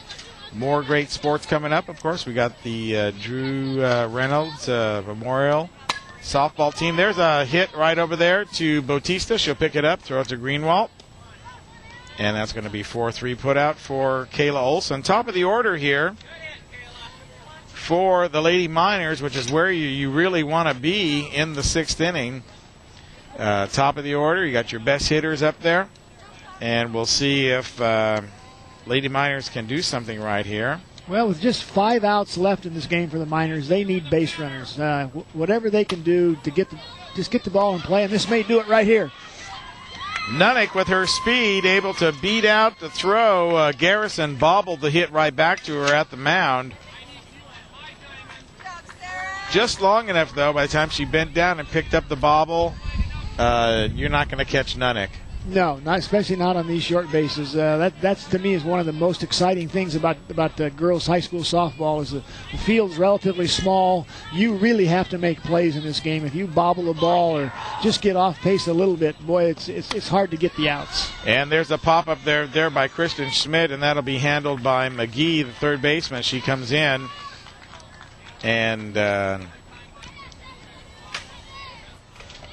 for out number 2.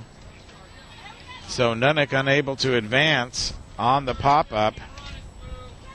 Garrison just powering that ball in. Well, so far the Lady Miners haven't had good timing against this closer for the Elk Grove Thundering Herd, and the unfortunate thing is they're running out of outs. That's going to bring up Rochelle Chan. She hit a single. Little bloop single out there.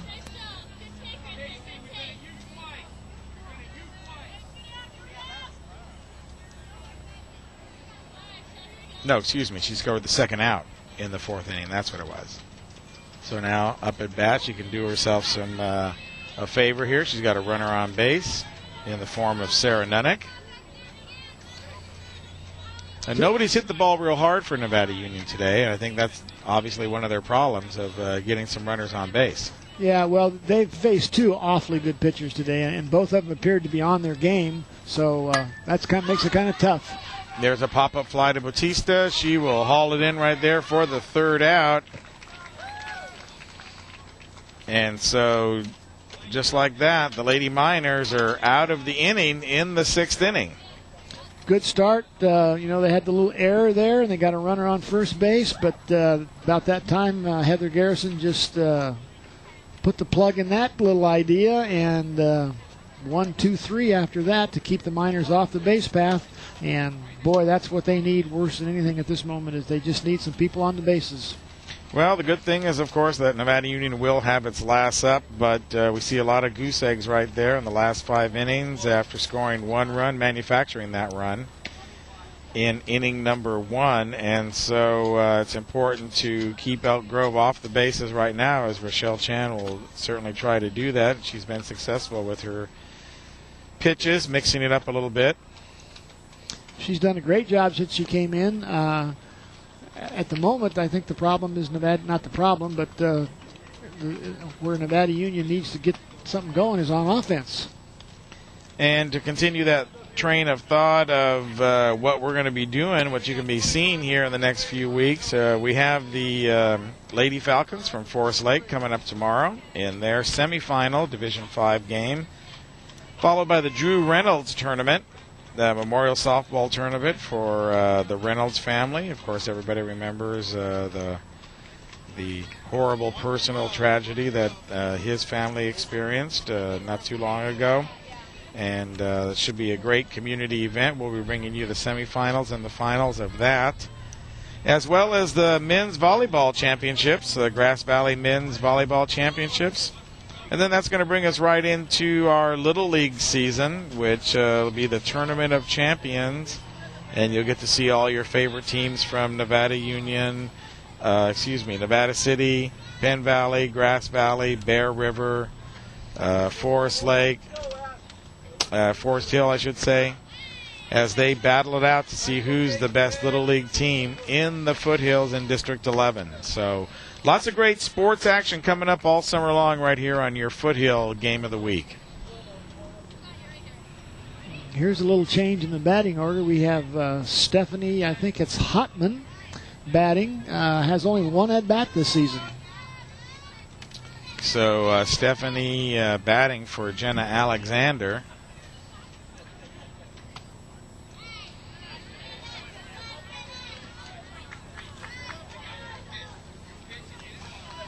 It's always good to see a coach get people in these playoff games. You know, your team doesn't get to the playoffs every year, and it's really a thrill for these kids just to get into the game, even if it's just for one at bat.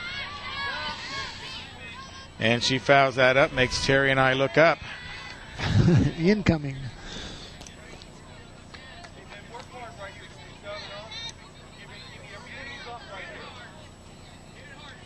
Beautiful weather down here. A little bit warm this afternoon as we came in, but a nice breeze, Delta breeze coming in, making for a wonderful afternoon for softball as Rochelle throws that changeup and Stephanie Hotman goes fishing. And that'll be the second strikeout for Rochelle since she came in to take over the pitching duties. Not only was it a nice off-speed pitch, it was on the outside corner of the plate. That's a beautiful pitch. And Coach Chan making a substitution here at first base. Again, my hat's off to him. It's a playoff game. Get some of these kids in the game. Let them have that experience of playing in a playoff game. They'll love it the rest of their life. And Amanda Poteet, one of our seniors coming out of the game right now. Should the Lady Miners go down, that'll be her final visit. Time up in the Lady Miner uniform, and replacing her will be Melissa Alves, junior. Have her down here as a third baseman, but she's going in to play first base right now. Chan throwing the ball into the dirt there. I don't know whether Melissa will be, I don't have the lineup exactly, but I don't know whether she's going to get a chance to hit next inning, but she doesn't have a lot of at-bats. She only has 18 at-bats, but she has 7 hits for a .389 average. So let's hope she gets up next inning. Casey Craig, the batter right now, facing Rochelle Chan, and 3 balls to her, so Chan in danger of putting her on, and there's a strike. That's what she's looking for. 1 down here in the 7th inning. Lady Miners need a rally, but first they got to take care of business, get 2 more outs, put down the Thundering Herd. There's a sharp hit out to center field, actually just right over second base, and Wixon picks up the ball, throws it into Nunnick. Ball didn't even quite really get to the grass there on the fly. Just one of those little tweeners, you know, right between shortstop and second base, and right between second base and the center fielder. Just one of those ones that had eyes. And so that'll be a single for Casey. Casey. Too many names here. And that brings up pinch hitter number 15, Katie Miller. Love to see the Miners turn a double play right here. Katie Miller Number 15, she's a junior. They have her as an outfielder. Also not much playing time this year, only 18 at-bats with 3 hits for a 167 average. But again, I just can't say enough about both of these coaches. They're getting a lot of kids in this playoff game, and that's a great thing. Ball dribbling up the first base side over to Melissa Alves, who picks it up, doesn't have time to tag the runner, but throws it over to second base where Griggs is standing. Makes a really nice play on that ball. There was a lot of confusion. There's several players right around that ball, including the base runner. Cleanly picked it up and made a nice clean throw to first base. So that's going to be 2 out right now. The runner advances. Casey Craig will advance. There's a slap right over to Griggs again. She'll throw the ball over to Alves, and then that'll be it. 4-3 on the put out there. Very nice inning for the Lady Miners. Get them off the field in a hurry, which is exactly what they wanted to do, which is exactly what they accomplished. Now they can take their get up there and take their swings and use their last 3 outs to their best advantage. So the Lady Miners need 4 runs to tie it to send it into extra innings, and 5 runs to win it, and they will have to be going against Heather Garrison, number 20, the relief pitcher, the closer for the Herd, who's come on here in the 5th inning and really done a job for the Elk Grove Thundering Herd, only going 1 batter over the limit so far, and that was her own little error that she made on the ball coming straight back to her. Other than that, it's been 3 up and 3 down for the Lady Miners as we're headed into the home stretch right here, Terry, and it's time to put on a little minor magic, I think. We need to start shaking the beads or doing something here to get something going for these Lady Miners. The Elk Grove pitcher, Heather Garrison, is just 1 inning away from maintaining her perfect 0.00 ERA, and let's hope the Miners can change that right here, coming up to bat for her first time is going to be Haley Andrews. Just came into the game for Amanda Poteet over at first base. Had a couple fielding opportunities there in her inning of work. And she will face the hard-throwing Heather Garrison, and she watches ball 1 go by. So Haley ahead of the count already as Garrison winds up, and she delivers. And strike right down the middle of the plate right there. Well, Melissa's right up in the front of the batting box. She's looking very aggressive, and she is a .389 hitter. So let's hope she can get something started here for the Lady Miners. Pop up, going to hit the fence, going to be no play. Nice swing there by Andrews, though. Had she gotten a bigger bite on the ball, that one certainly would have been traveling somewhere. And she doesn't look like she's afraid of this fastball. She's right up in the front of the box, and she wants to get a hit. She is right up there and very aggressive. And the 1-ball, 2-strike pitch is a strike, and that'll be the... Boy, that ball was right on the inside part of the plate. Just barely caught the edge of the plate. A beautiful 2-strike pitch. And just kind of froze Andrews there, and she'll take a seat in the dugout as Tracy Hart comes up to bat. Ooh, boy, is that fast. Little outside, though. That's the 2nd strikeout for Garrison so far in the game. There's a slap out to the shortstop. We'll pick it up and throw it over to first. That's McGee to Greenwald.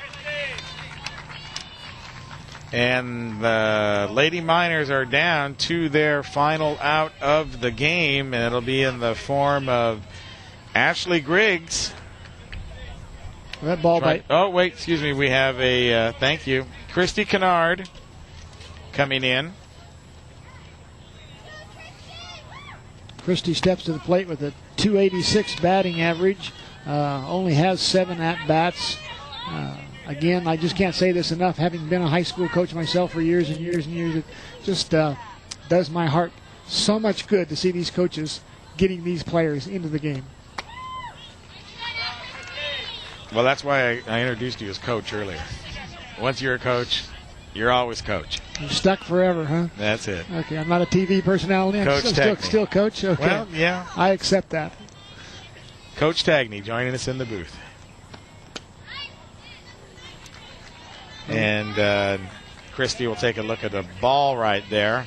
So certainly if you're Heather Garrison, you got to feel pretty confident right now. 2 outs, bottom of the 7th inning. As well as she's pitching, and her location is terrific. She's right near the corner of the plate, inside and outside. She's done a magnificent job since coming in. Sarah Wixon on deck for the Miners. Should Christy Kennard be able to get on base? Miners need base runners right now. And another low pitch right there to Christy that's going to bring the count full, 3-2 here in the bottom of the 7th inning, where it ain't over till it's over. What do you think, fastball? You know, I'm not even sure. It's all fast. There's a nice little pop bloop out to the right as Christy gets some encouragement from her teammates for getting some wood on that and stays alive with a 3-2 count. Just very nice protecting the plate with 2 strikes right here at the end of the game. This is one of the new guys. I haven't even met him yet. He's already working on the crew. Sandy, and there it is, strike 3. Heather Garrison sets down the Lady Miners and ends their season, comes on and has 3 strikeouts in the final 2 innings, only going 1 batter over the minimum in the final 3 innings, and that was, like we said, on her error, right? That was the ball that was hit right back to her. Otherwise, she would have gone 1, 2, 3 for 3 innings, 9 straight outs. And that will be the end of the game and the end of the Lady Miners season. Lady Miners not really having anything to be ashamed of, though. Won the league title for the first time in Nevada Union school history. We were witness to that game, as well as beating a Woodland team. And as we can see as the girls come walking by here, I'm not seeing any big tears or anything like that you might expect in the playoffs, or that you see maybe in some other sports, football or whatever. Maybe there's more emotion. Elk Grove certainly deserving to win this game today, Terry. Well, just, Gil, absolutely 2 dominant pitchers, one with a 3-pitch variety and the other with just a blistering fastball. The Lady Miners never really had much opportunity to get runners on the base. Elk Grove had 2 good pitchers that were on their game, and boy, you talk about girls softball, that's the name of the game. That certainly is, and the Elk Grove Thundering Herd will advance, and they will play the loser of the Sheldon-Vacaville game, which is being played over in Field 2 right now, so I'm not sure who is that game is going to be, but of course we wish them well as they move on to the tournament. So for Nevada Union, it's 1 victory in the tournament, a very hard-fought 4-3 12-inning affair on Suicide Saturday, where they were able to pull out a win against Folsom.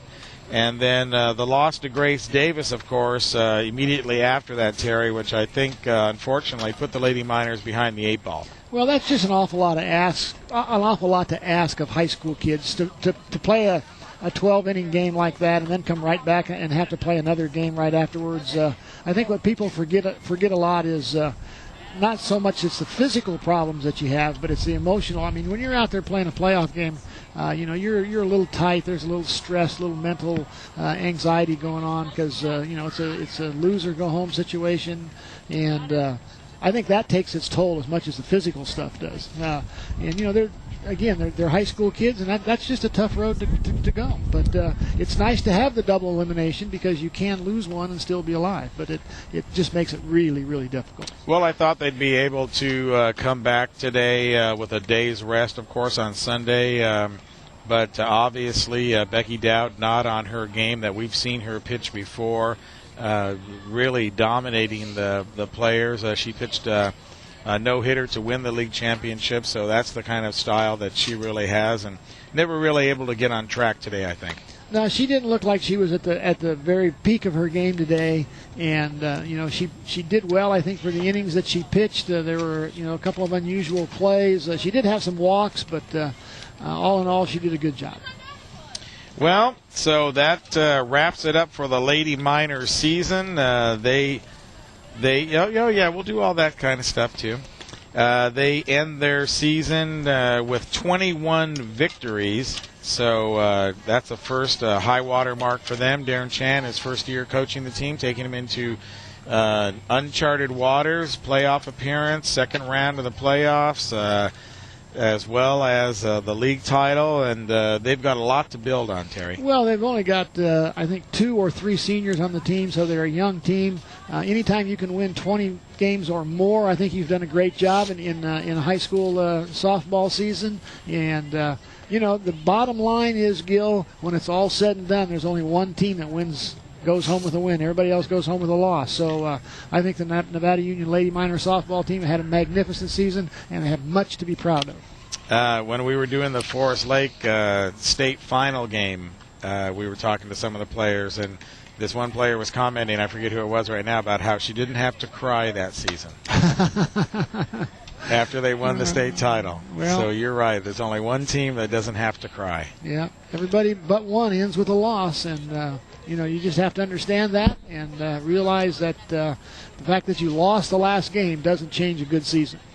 And so as the sun slowly sets in the west, as it's a usual practice around this time of day, we'll let you know that today's special playoff presentation of Lady Minor softball, and what a great season they had, was brought to you by the good folks over at Liberty Motors. The Alkenbrecht family hopes you've enjoyed this special playoff telecast.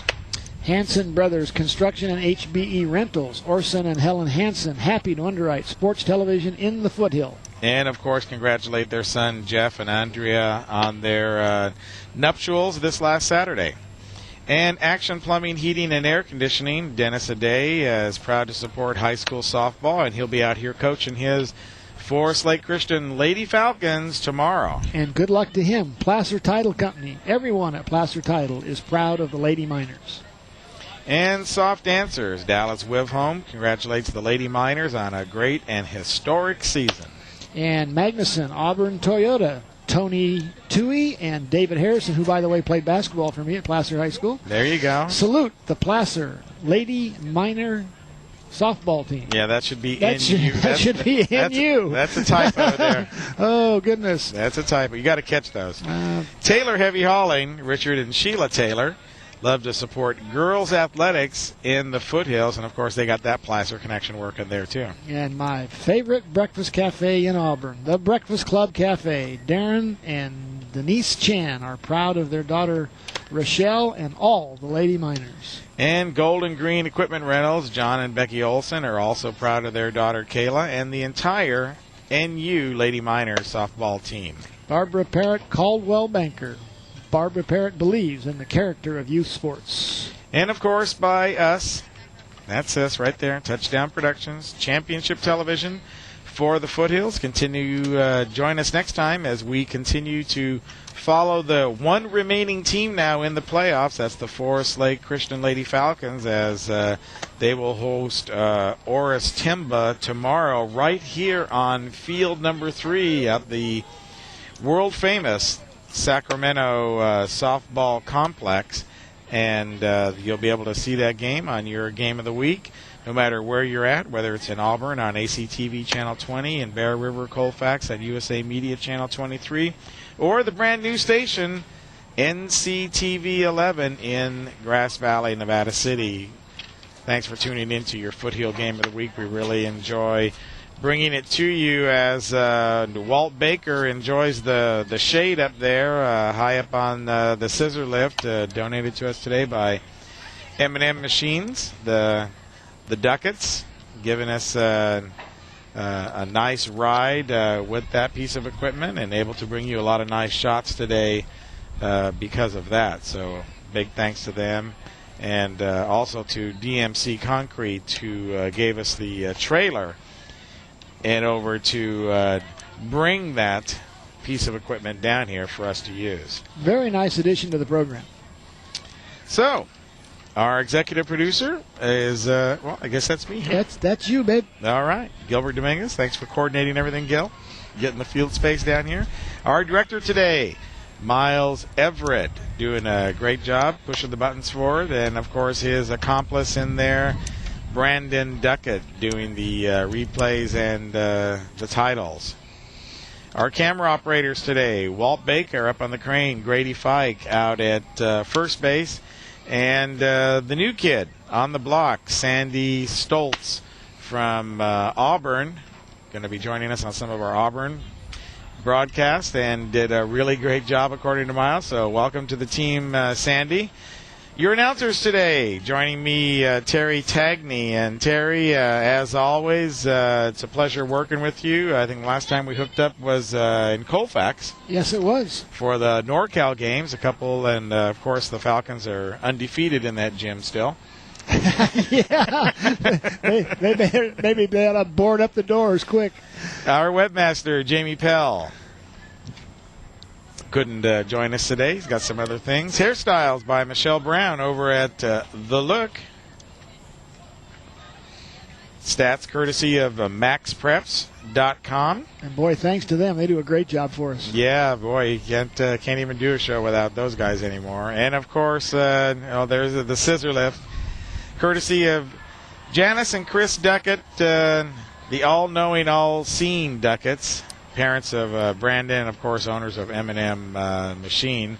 Remote facilities, courtesy of the only remote truck still in Nevada County, the Commander.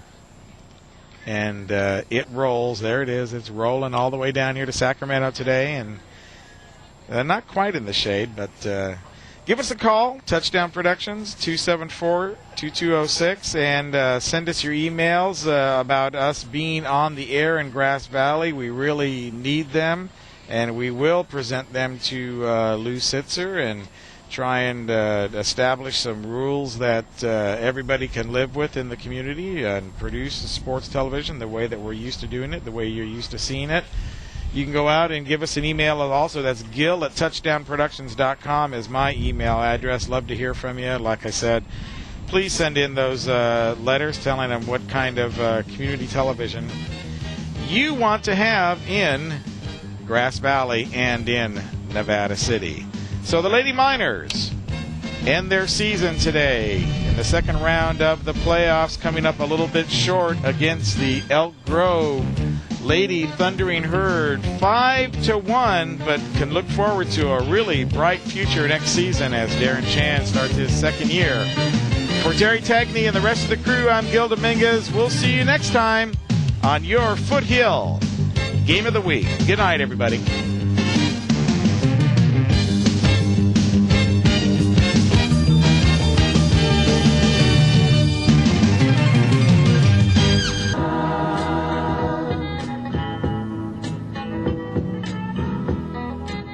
Good afternoon, everyone. This is Patricia Smith, Chair of Americans for Safe Access, Nevada County, and host of the Cannabis Crusades. Our nomadic co-host, Gaynell Rogers, is attending a music conference in New York and won't be able to join us today, but she did send some good news to share with you, and we'll get to that in just a minute. Our show today will have a lot of local interest. Attorney Jeff Lake is our guest for the entire hour, and we will be discussing how he successfully mediated a resolution in Yuba County's cannabis cultivation ordinance and his progress in persuading Nevada County to try a similar approach. Welcome to the Cannabis Crusades, Jeff. Welcome, Patty. Thanks for having me. Before we get started on the ordinance, I'd like to bring up some breaking news on two court cases that will have a major impact on our lives. First, the California Supreme Court has moved up the hearing on the City of Riverside versus the Inland Empire Patients Health and Wellness Center, that was founded by my friend and colleague, Lanny Swerdlow. At the heart of this case is whether local municipalities can ban dispensaries based on zoning ordinances, a situation we have here in Nevada County. The case is scheduled to be heard in a special session on February 5th at 10:15 at the University of San Francisco School of Law. What would be the outcome if the court rules in favor of Inland Empire, Jeff? Well, this is actually probably the biggest case in regards to the operation of dispensaries from a civil point of view that we've seen since probably the enactment of SB 420. And the reason is because in the Inland Empire case, the appellate court in the county of Riverside ruled that a ban is a form of regulation.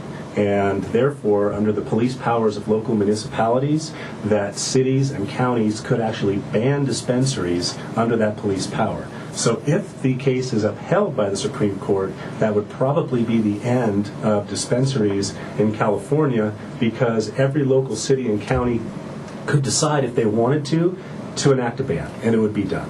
Conversely, really quickly, if it is overruled, then Prop 215 would take precedence and preempt that local police power, which would force cities and counties to allow dispensaries in their municipalities. And then the question would become, how would you regulate those dispensaries?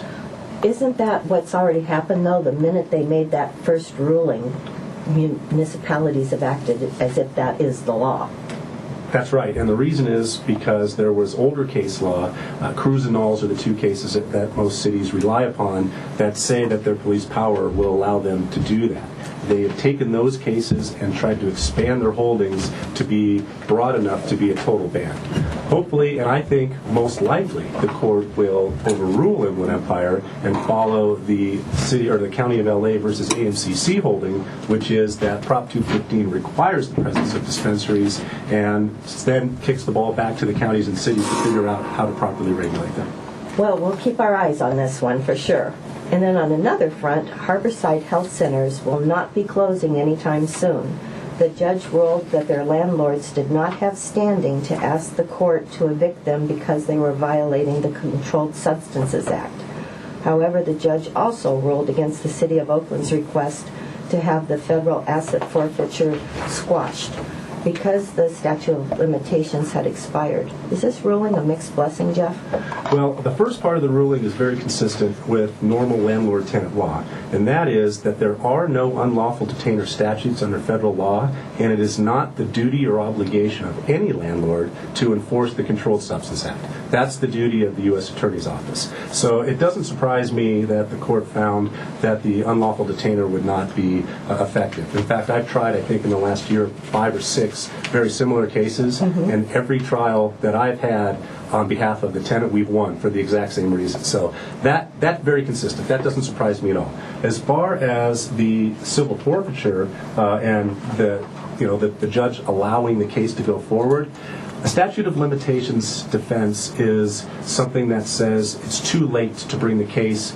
A lot of judges, unless they're very clear on a statute of limitations, that there's no tolling, that it's very clear, are apprehensive to stop a case before it starts. So although that ruling was against Harborside, it doesn't mean that the case is over, and it doesn't mean that Harborside can't prevail. So this is sometime in the future. I mean, this could take years?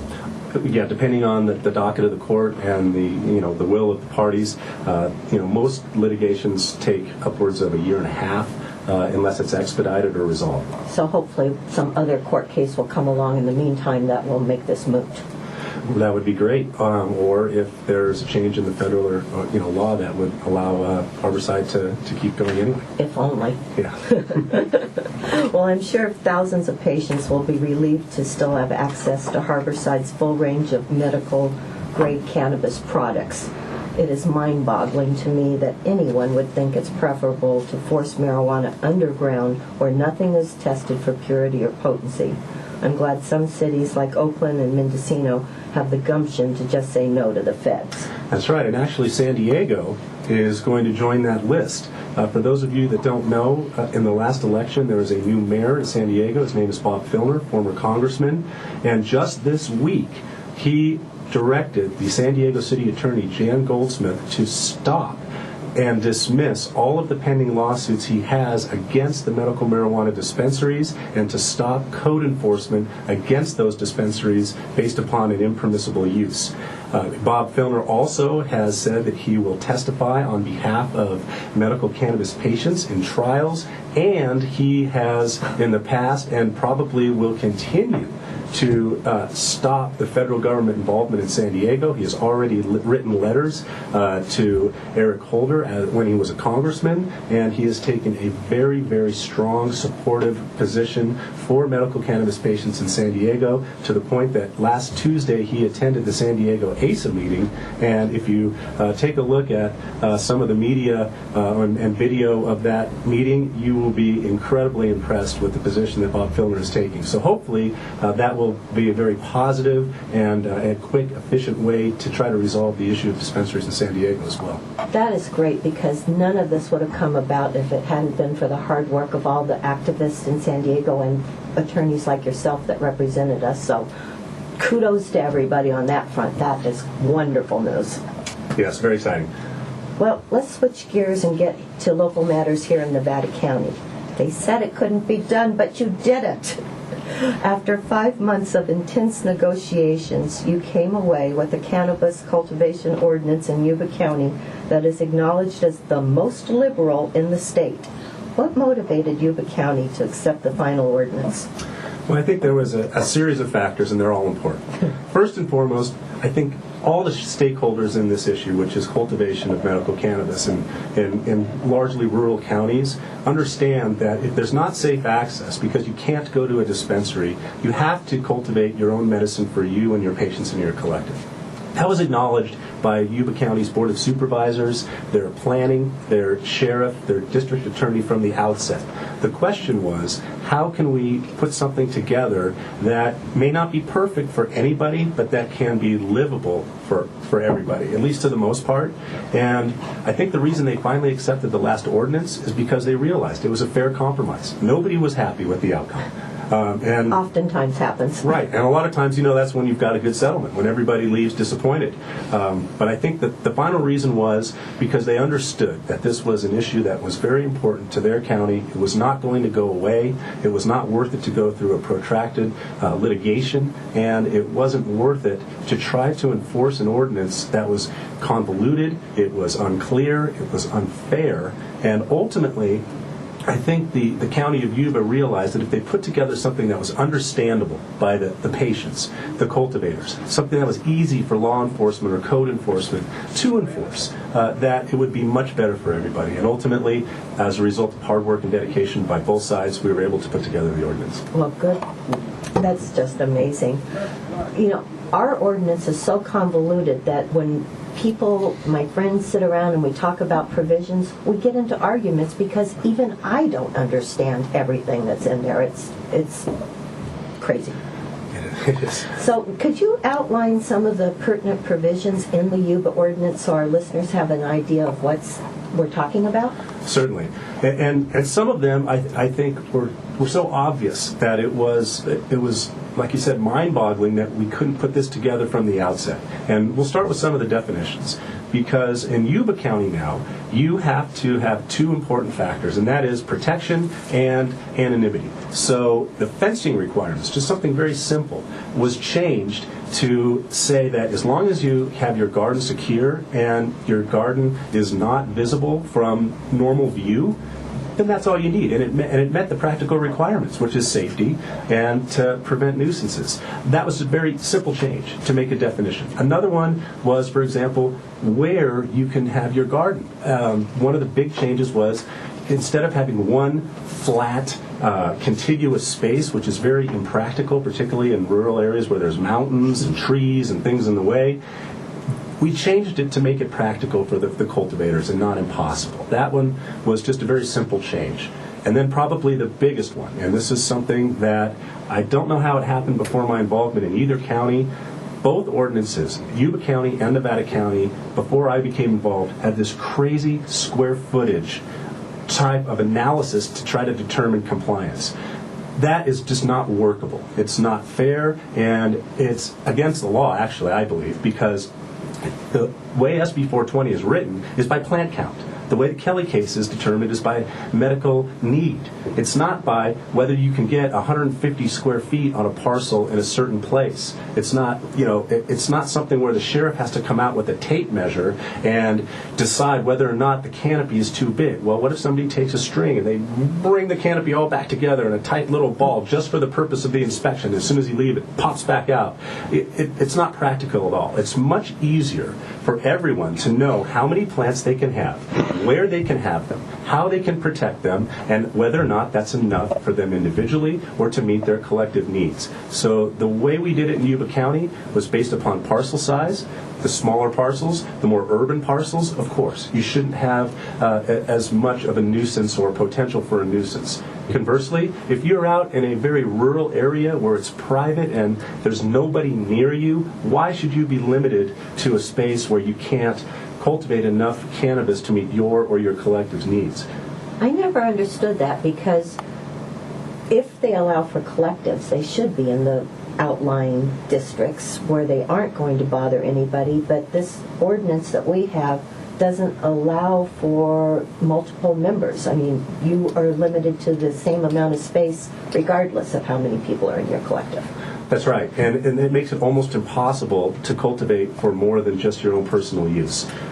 Yeah, well, we ought to work on that. Right, and I hope that soon we'll have everybody be able to understand that it's okay to have collective growing. In fact, Judge Dowling in the Nevada County case acknowledged that in our first application for a preliminary injunction, because the way that the Nevada County ordinance was originally written, it gave no credence at all to collective growing. Judge Dowling disagrees with that. So now the question is, how do we regulate collective growing?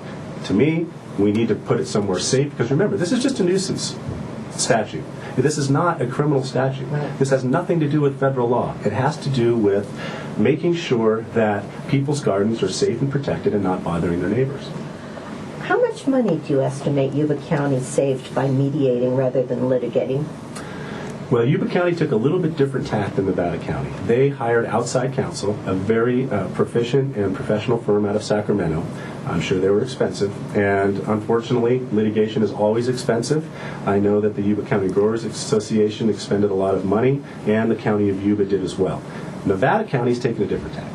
They decided to leave it in-house with county council, and although they may not have the attorney's fees that are accumulating as fast as Yuba County did, by taking away the resources at their own county council's office and diverting the attention of their attorneys towards this issue as opposed to doing something else, it is certainly something that is expensive for other ways. Yuba County, I'm sure they probably spent upwards of $100,000 or more just to this point, and they probably saved hundreds of thousands of dollars to resolve the case as opposed to having it finish out the litigation and go to trial.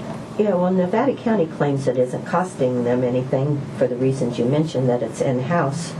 And even if insurance picks up most of the tab, I'm sure there's other substantial costs to the county.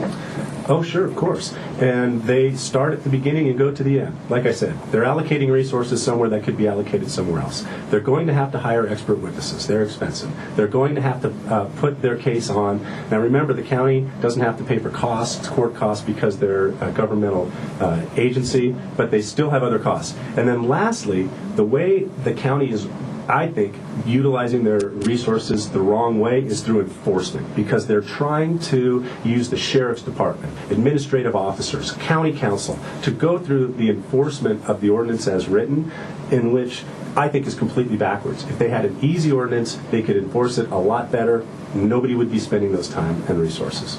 I know that if we come up with something similar to Yuba, that they will need less enforcement because people will be able to comply more easily. That's right, and it'll be a lot easier to enforce from the code enforcement point of view. You can count plants in 30 seconds, and people will know immediately whether or not they're in compliance. Well, I was listening to the audio archives of the Board of Supervisors meetings on April 24th and on May 8th when the ordinance was passed.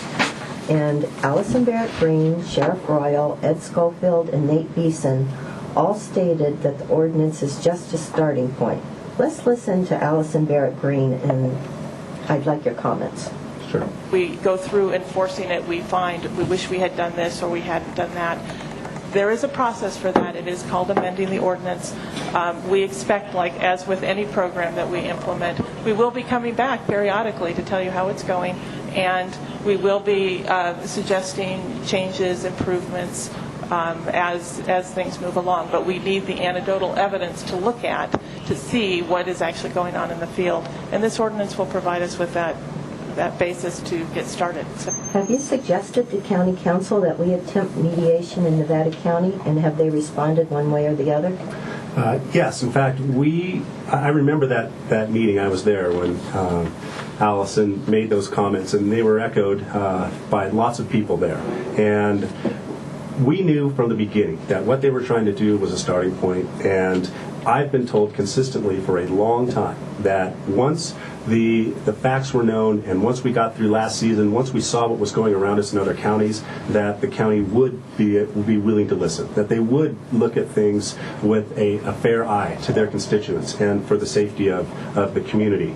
And I've had many discussions with County Council throughout the entire process of the Yuba County negotiation. Their position has been consistent, and that is we would like to see what happens there. We want to see how things go this season, and we are amenable to trying to improve this ordinance if it is something that we think can be done. Most recently, we have come to an agreement with County Council that they are going to go to a closed session, and they're going to talk about the status of the litigation. My hope and expectation is that the issue of mediation will be raised, and that it will be embraced, and that the county will come to the table with an open mind and negotiate in good faith. That would be awesome. I understand there's a town hall meeting in Penn Valley that same night as the closed session hearing of the Board of Supervisors, so maybe we'll hear something by then. I hope so.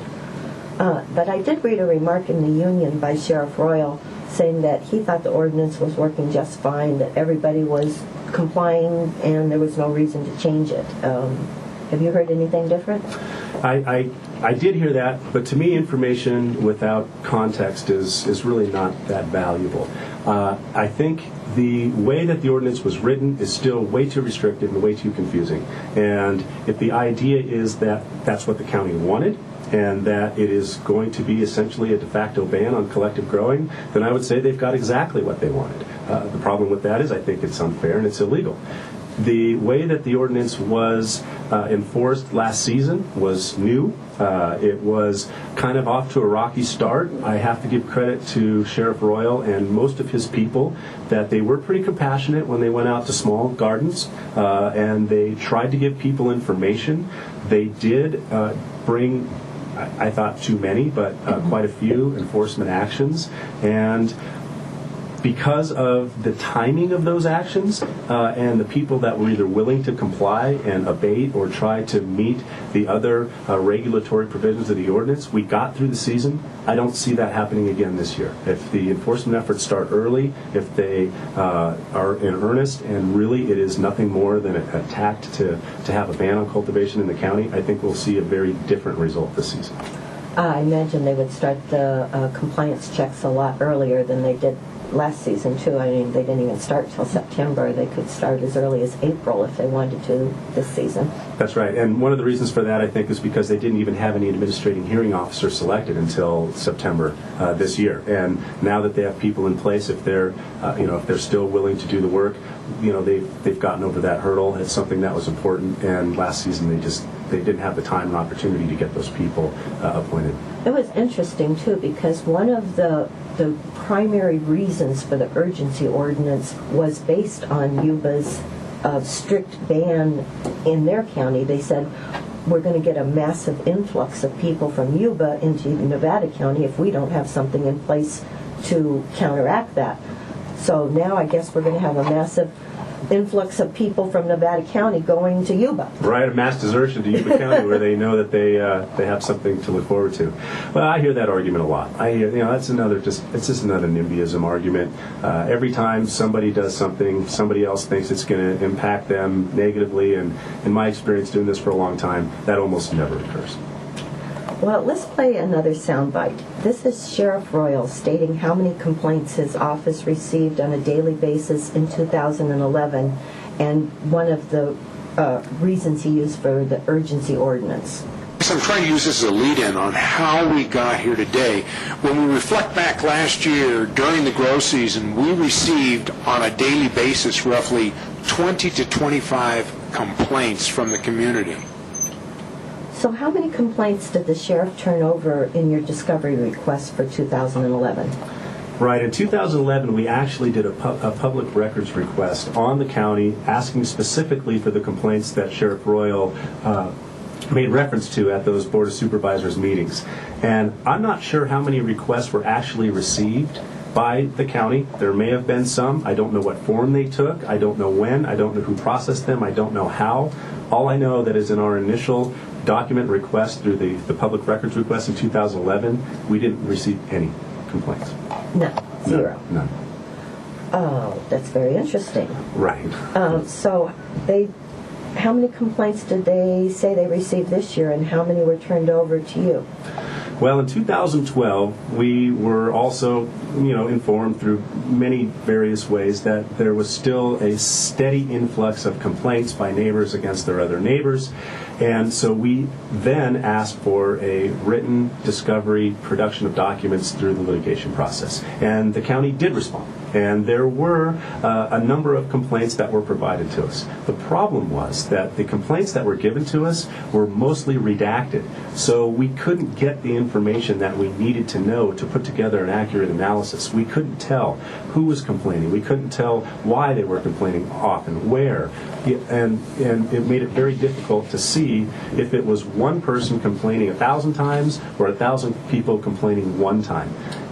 I do know, because of what happened during the litigation and some of the complaints we saw, that there were neighborhood feuds that had arisen, and that some of those people were bombarding the county with complaints. And in fact, it went so far, neighbor against neighbor, that there were neighbors in the community that were posing as the sheriff and issuing what they purported to be official complaints on behalf of the county.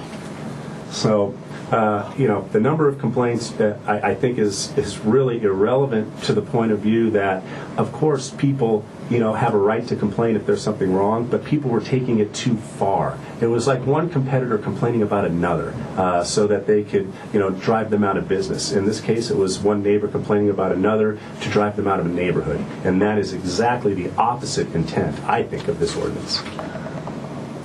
It is 12:31 and you're listening to Cannabis Crusades on KVMR FM, Nevada City. ASA's main complaint with the ordinance is something we've touched on, is that it replaced the state-sanctioned 6 plants per qualified patient with square foot limitations for a garden. Let's listen to Cliff Newell on the next soundbite. The question really, Cliff, thank you very much, is if there are a number of people who are bona fide medicinal marijuana people that want to get together, do they have to find a large parcel somewhere to do that? They have to go find somebody who's willing to grow it for them? Is that, as a practicality, yes. I mean, if they're going to have... Is that any different from the way it is now? Well, the ordinance limits the size. Right. So it Not would limit... Well, it would... By the size, it's going to limit the number of plants. But I mean, and it states the size. It doesn't state plants. Right. Clearly, it's going to limit. It is going to limit the amount of plants, and depending on the number of people that are going to go together cooperatively, and there isn't a limit on that I know of, they may exceed that space requirement. How does this ordinance allow for collectives when the square foot restrictions do not increase per qualified patient? Well, that's a very interesting question. And let me back up a little bit about Mr. Newell's comments and try to give some clarification. Back when the Nevada County Ordinance was being contemplated, there was a focus group that was put together. And there was a number of discussions between cultivation experts and one person who is very influential in this area is Chris Conrad. Many people know him. He is very credible. He's very experienced. And he wrote a book that talked about the best way to measure the amount of medicine that will be required by a patient to meet their medical needs. And in his book, he opined that the easiest way to determine the amount of medicine that's necessary for a patient is not by plant count, but by canopy square footage. And his argument was based upon the idea that you could have 1,000 plants in Dixie cups, and they could grow through all the way through bloom, and they could be harvested, and each one might produce 1 gram. And that 1,000 plants was something that was not easy to quantify. What would be easier is if you push those 1,000 teeny plants together, you would have a canopy, and if it was 1,000 grams, that would be the way to determine it. Conversely, if you have one giant plant, it could have multiple pounds of medicine, not because of the number of plants, but again, the size of the canopy. And that's how he measures how much medicine can be supplied by a garden. The problem is that has nothing to do with nuisance regulation, because if you have 1,000 plants in Dixie cups and they are going to take up 150 square feet and you're only going to get 1,000 grams of medicine, that is very impractical when it comes to enforcing a nuisance ordinance. They're really apples or oranges, and I think that point was lost by the focus group when they were trying to figure out the best way to regulate cultivation in the county. Because although Mr. Conrad is right, that is a great way to measure the amount of medicine, it is not a practical or effective way to determine where and how to regulate a garden. From the Two different issues. Oh, they're completely different. And the problem is that in the county's view right now, they're confused by that issue. We're not talking about the best way to have a garden to get a canopy for your medicine. We're talking about a way to protect the interests of the community and still allow a cultivator to produce their medicine. That's why I think this ordinance needs to be revised. If you have one plane and it's on a hill and you can't get your canopy to be productive and healthy and provide the good medicine that you want, Chris Conrad will tell you that canopy is not what it says it is, because if it's dead, if it is moldy, if there is no medicine on it, that canopy is worthless. If there are plants that are easy to count, then it becomes up to the cultivator to make sure that those are healthy plants. And that's what a cultivator wants. They want to have room to get around their plants, to tend to them. Particularly, for example, people that are seriously ill or injured, for example, in a wheelchair. Having a 150 square foot canopy that you can't get into to tend to your plants is a worthless garden.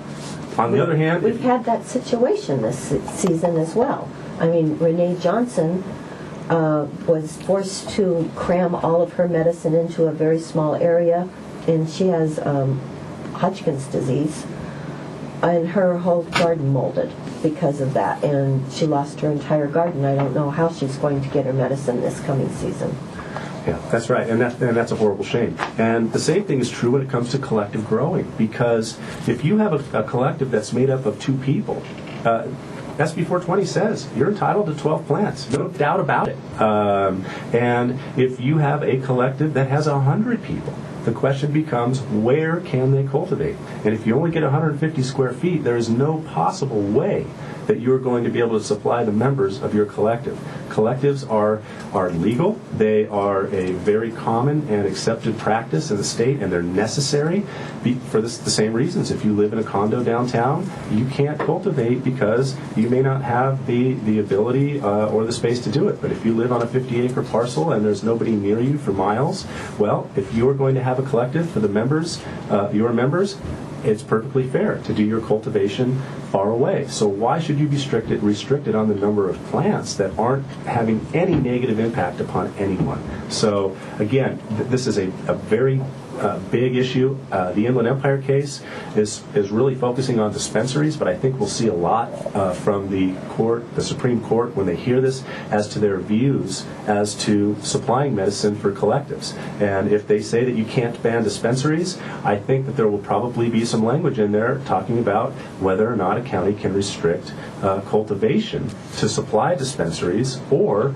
even without a brick and mortar distribution point, which is what a dispensary is, how can that model be converted into, for example, delivery or just a very rural collective? So I think the Inland Empire case is going to come out in our favor, and it's really going to help us on this issue. It almost seems crazy to me that we're even discussing this in light of Washington and Colorado legalizing marijuana for recreational use, and here we are still arguing about how to supply patients medicine. Right, and unfortunately, that's not what this case is about. Because I agree with you. I think that, for example, the federal government has a very important decision they have to make. Why are they going to be spending their resources trying to investigate and prosecute medical cannabis patients when they have 2 states full of millions of people that can use cannabis for recreational use? And they haven't cracked down on them. No, they haven't, and I wouldn't be surprised if they don't. Why? They got California for their punching bag. Why do they need?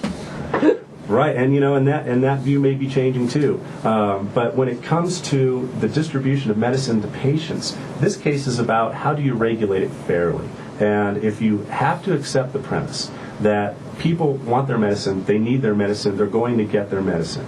And if you try to ban that in a local geographic region, one of 2 things is going to happen. Either one, they're going to go somewhere else, which is what you don't want. You want underground? Well, no, I mean going somewhere else geographically. Mm-hmm. And why would the government of Nevada County want to drive people away from their county? I don't think that's what they want. I think they want to have people here, they want to be safe, they want to have good commerce, and they want to have good neighborhoods. Second point is exactly what you said, and that is, if they're going to have people here, they're going to drive them straight underground and straight into the criminal elements in society that nobody wants to see flourish. Except for, seemingly, our local officials. I do not understand the reasoning here. Well, I don't know if I would be surprised if our local officials want people to commit crimes. I think what the local officials want is for their constituents to know that they are tough on crime, that they believe that their community needs to be safe, that they need to have a positive economic impact of the decisions that they make as leaders. And that's true not only for the elected officials, I think, but for staff, for law enforcement, for prosecutors. I don't think that anybody wants to come across soft on crime. And I agree with them. There's no problem with me with that. What I don't know, and what I hope is true, is that the elected officials, the law enforcement, and the code compliance officials, in this case this is a sheriff, are looking at this from a point of view that is fair and practical, and not something that is their own personal agendas that they think that they need to drive through for whatever individual reasons, but that they do look at the entire breadth of the community. It's a very complicated issue. As the earlier soundbite said, a year and a half ago, 2 years ago, nobody knew what to do. They had never had to deal with this before. It was the first shot at it, and now that they've had an opportunity to see what's going to happen, that they'll look at it and say, you know what, you're right. There's nothing wrong with sitting down and talking and improving, Judge Dowling ruled in Southgate v. Johnson case that something that is legal under California state law cannot be declared a nuisance. Does this have any bearing on our cultivation ordinance in case?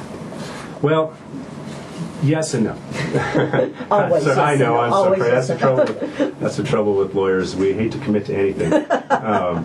No. What he meant by that is that if you're allowed to do something, you can't be told that you can't do it. But just because you're allowed to do something doesn't mean that you can do it any way you want. So, for example, if you have a right to cultivate medical cannabis for your personal use, it doesn't mean that you can do absolutely anything you want, anywhere you want. But presumably you could do what the state law says you can do. That's right. That's absolutely right. The problem is that there's a conflict in the law on a lot of these issues, and there's a vacuum because a lot of cases that have come out in the last couple of years that tried to address these issues of how do we allow people to do something that they're entitled to under the law and not expand it to the point where it impinges upon police power or it creates a problem for your neighbors. A lot of those cases have gone up, and then they've gone up again, and they're sitting at the Supreme Court.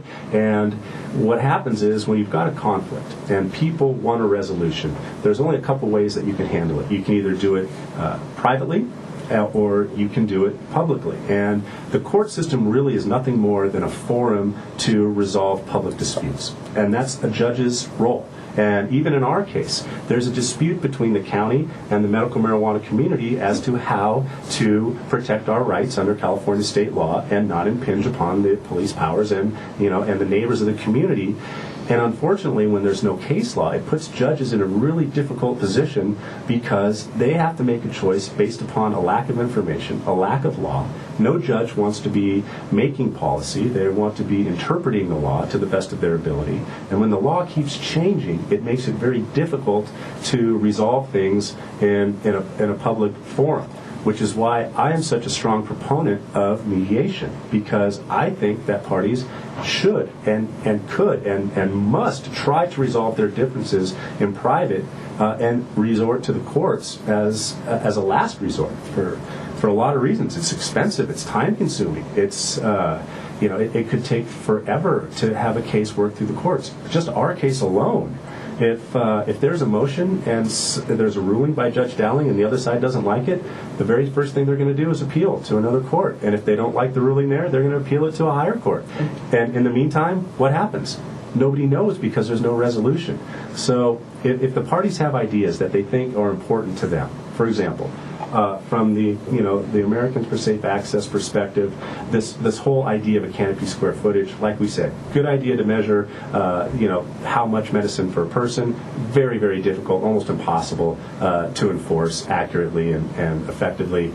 If this was changed from a square footage to a reasonable plant count, which is exactly what Yuba County did, it was embraced by their sheriff, it was embraced by their district attorney, it was embraced by their planning department, and ultimately it was embraced by their supervisors.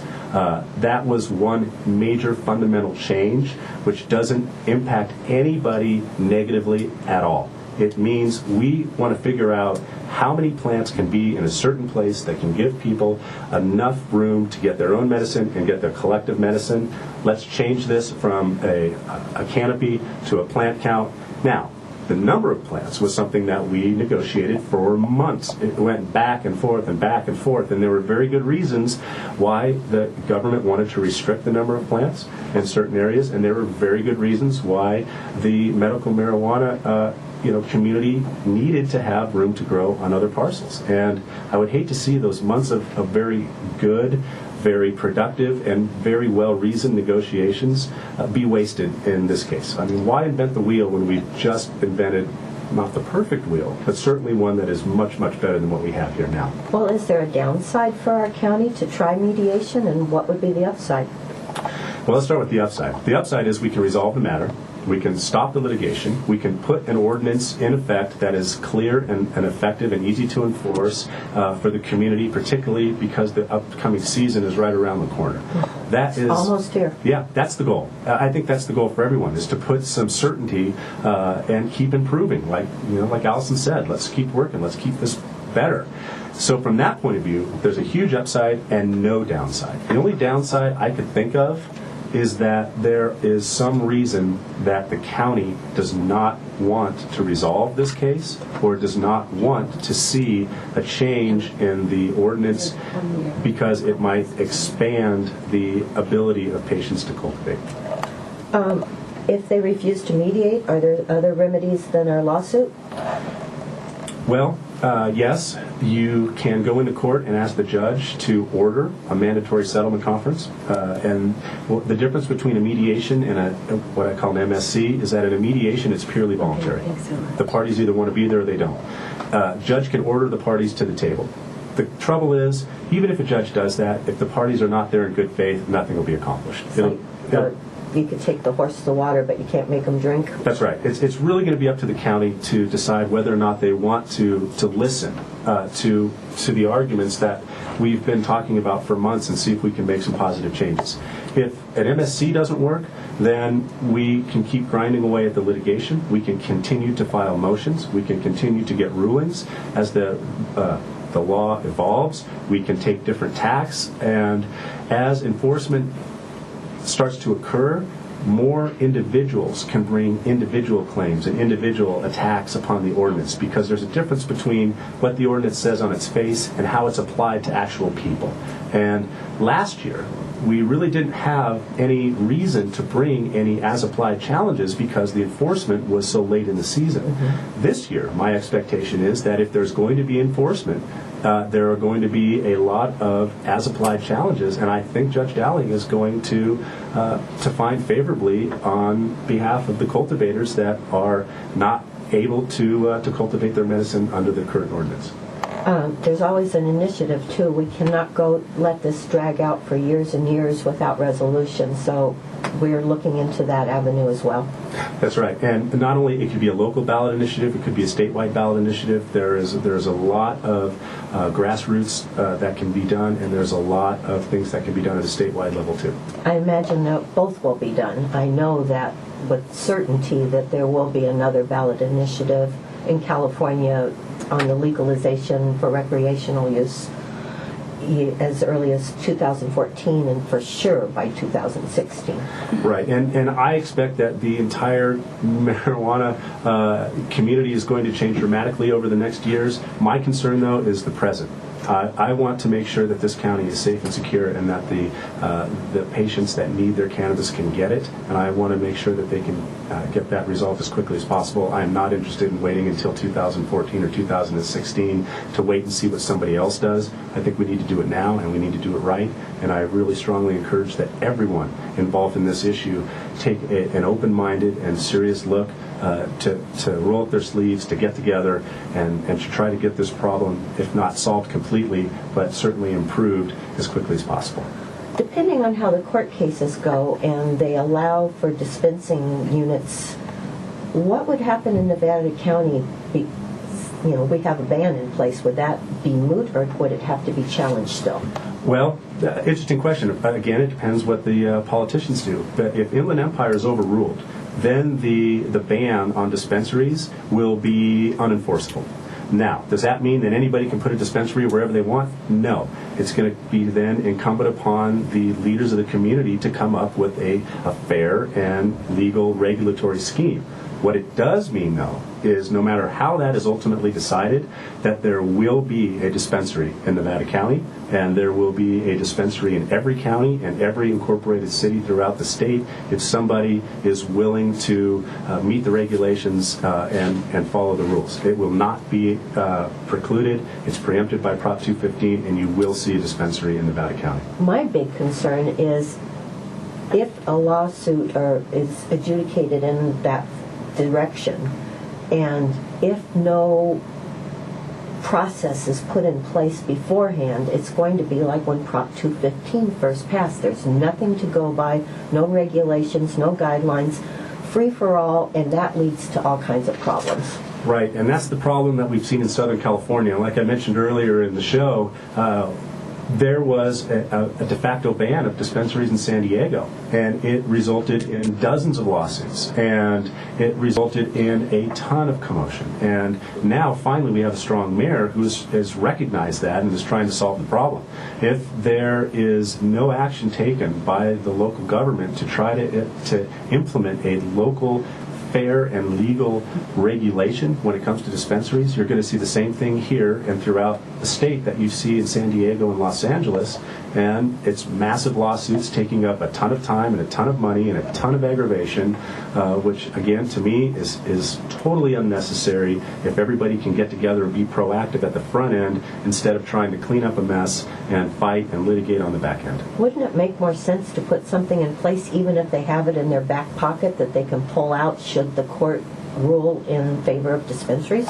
I think so, and I think they should allow everybody to weigh in on that with public hearings and town hall meetings, and if they can't put something in place beforehand, they should be ready to implement something very quickly when the law changes, because believe me, if the Supreme Court says that you have to have dispensaries and you are unaware of that law and you are not prepared to deal with it, you're asking for nothing but trouble.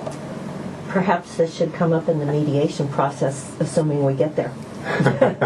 Well, I'm not sure if this is necessarily the best time to do that, because we don't know what the Inland Empire court is, or case is going to be resolved. I think I'd like to take it one step at a time, and let's talk about cultivation at the moment. Let's get everybody to the table and start to figure out that part of the problem, the challenge, and then if the Supreme Court decides that to overrule an Empire, I think we should definitely ask the county to sit down and talk to us about what we're going to do about dispensaries. Can you dust off your crystal ball and predict the outcome of this?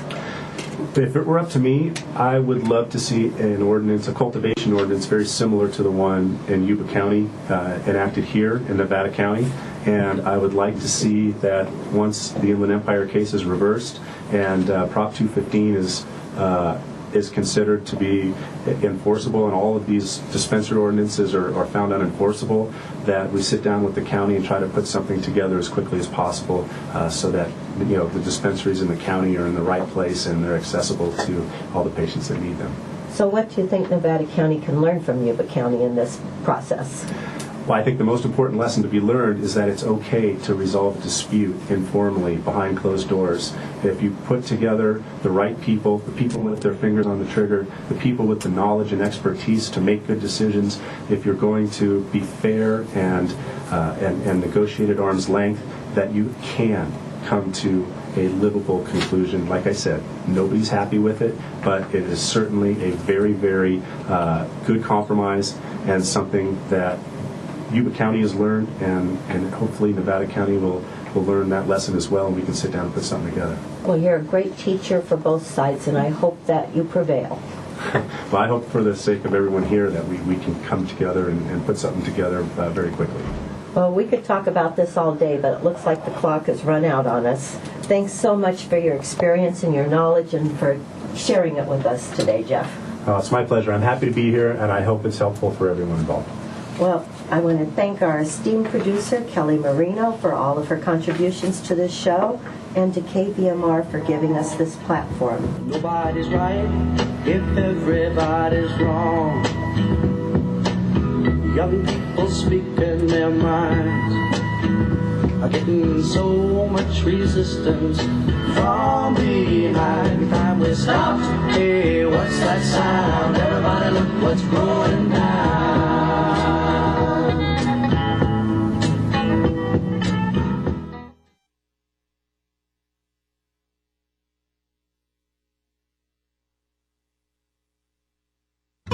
I am just a farmer was my mantra.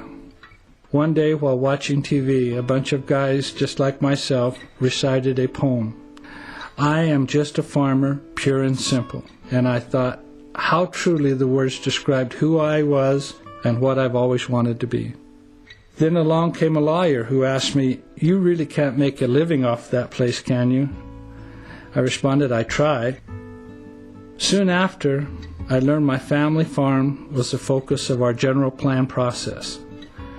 Lawyers and elected officials, using the terms like sphere of influence, annexation, eminent domain, municipal services, and LAFCO, were going to determine if we would be able to continue to farm our land. My family purchased our farm in 1990, and we've persistently worked the land, even though fires, floods, droughts, unfavorable market conditions, and noxious weeds have sometimes impeded our progress. Land speculators looking to strike gold by getting farmers to cash out their lands for subdivisions, politicians wanting a higher tax base, and uninformed citizens were about to take away the lifestyle we had chosen. In preparing our defense, we found in 1998 the California legislature enacted the Farmland Security Zone Act, which contracts with farmers and landowners to keep their property in agricultural production for at least 20 years. This legislation prohibits annexation without the landowner's permission. This law, the California Farm Bureau, and many supporters throughout our county joined in protecting our farm through the legal onslaught that followed. After 14 months and a series of court appearances, we won the right to keep our land in agricultural production. Now I'm more than just a farmer. After this experience, I was elected to the Sierra County Board of Supervisors. I'm working to preserve the custom and culture of a successful 150-year agricultural economy in Sierra Valley. I believe government policies and actions are necessary to respect not only the rights of individuals wishing to farm their land, but also the rights of individuals who treasure open space and rural country living. In the 21st century, developers, land use planners, ranchers, and government officials need to learn from past mistakes, work collectively to pursue common sense legislation, and to protect the ever-dwindling agricultural lands for future generations.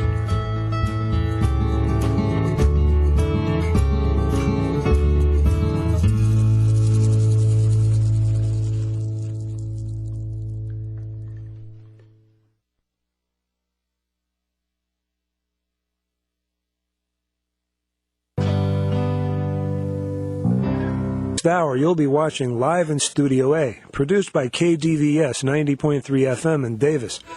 Since 1987, Live in Studio A has featured a different band every week, from California and all over the world, representing every style of music. The original Studio A was located inside KDVS in the basement of Freeborn Hall at UC Davis. In 2013, we moved the studio to a bigger location provided by Rock Band University in downtown Davis. And now these messages from our sponsors. Studio A is a unique analog recording studio in downtown Davis, serving local and underground bands. We have large rooms, custom equipment, and expert staff. And we use a combination of old-school recording methods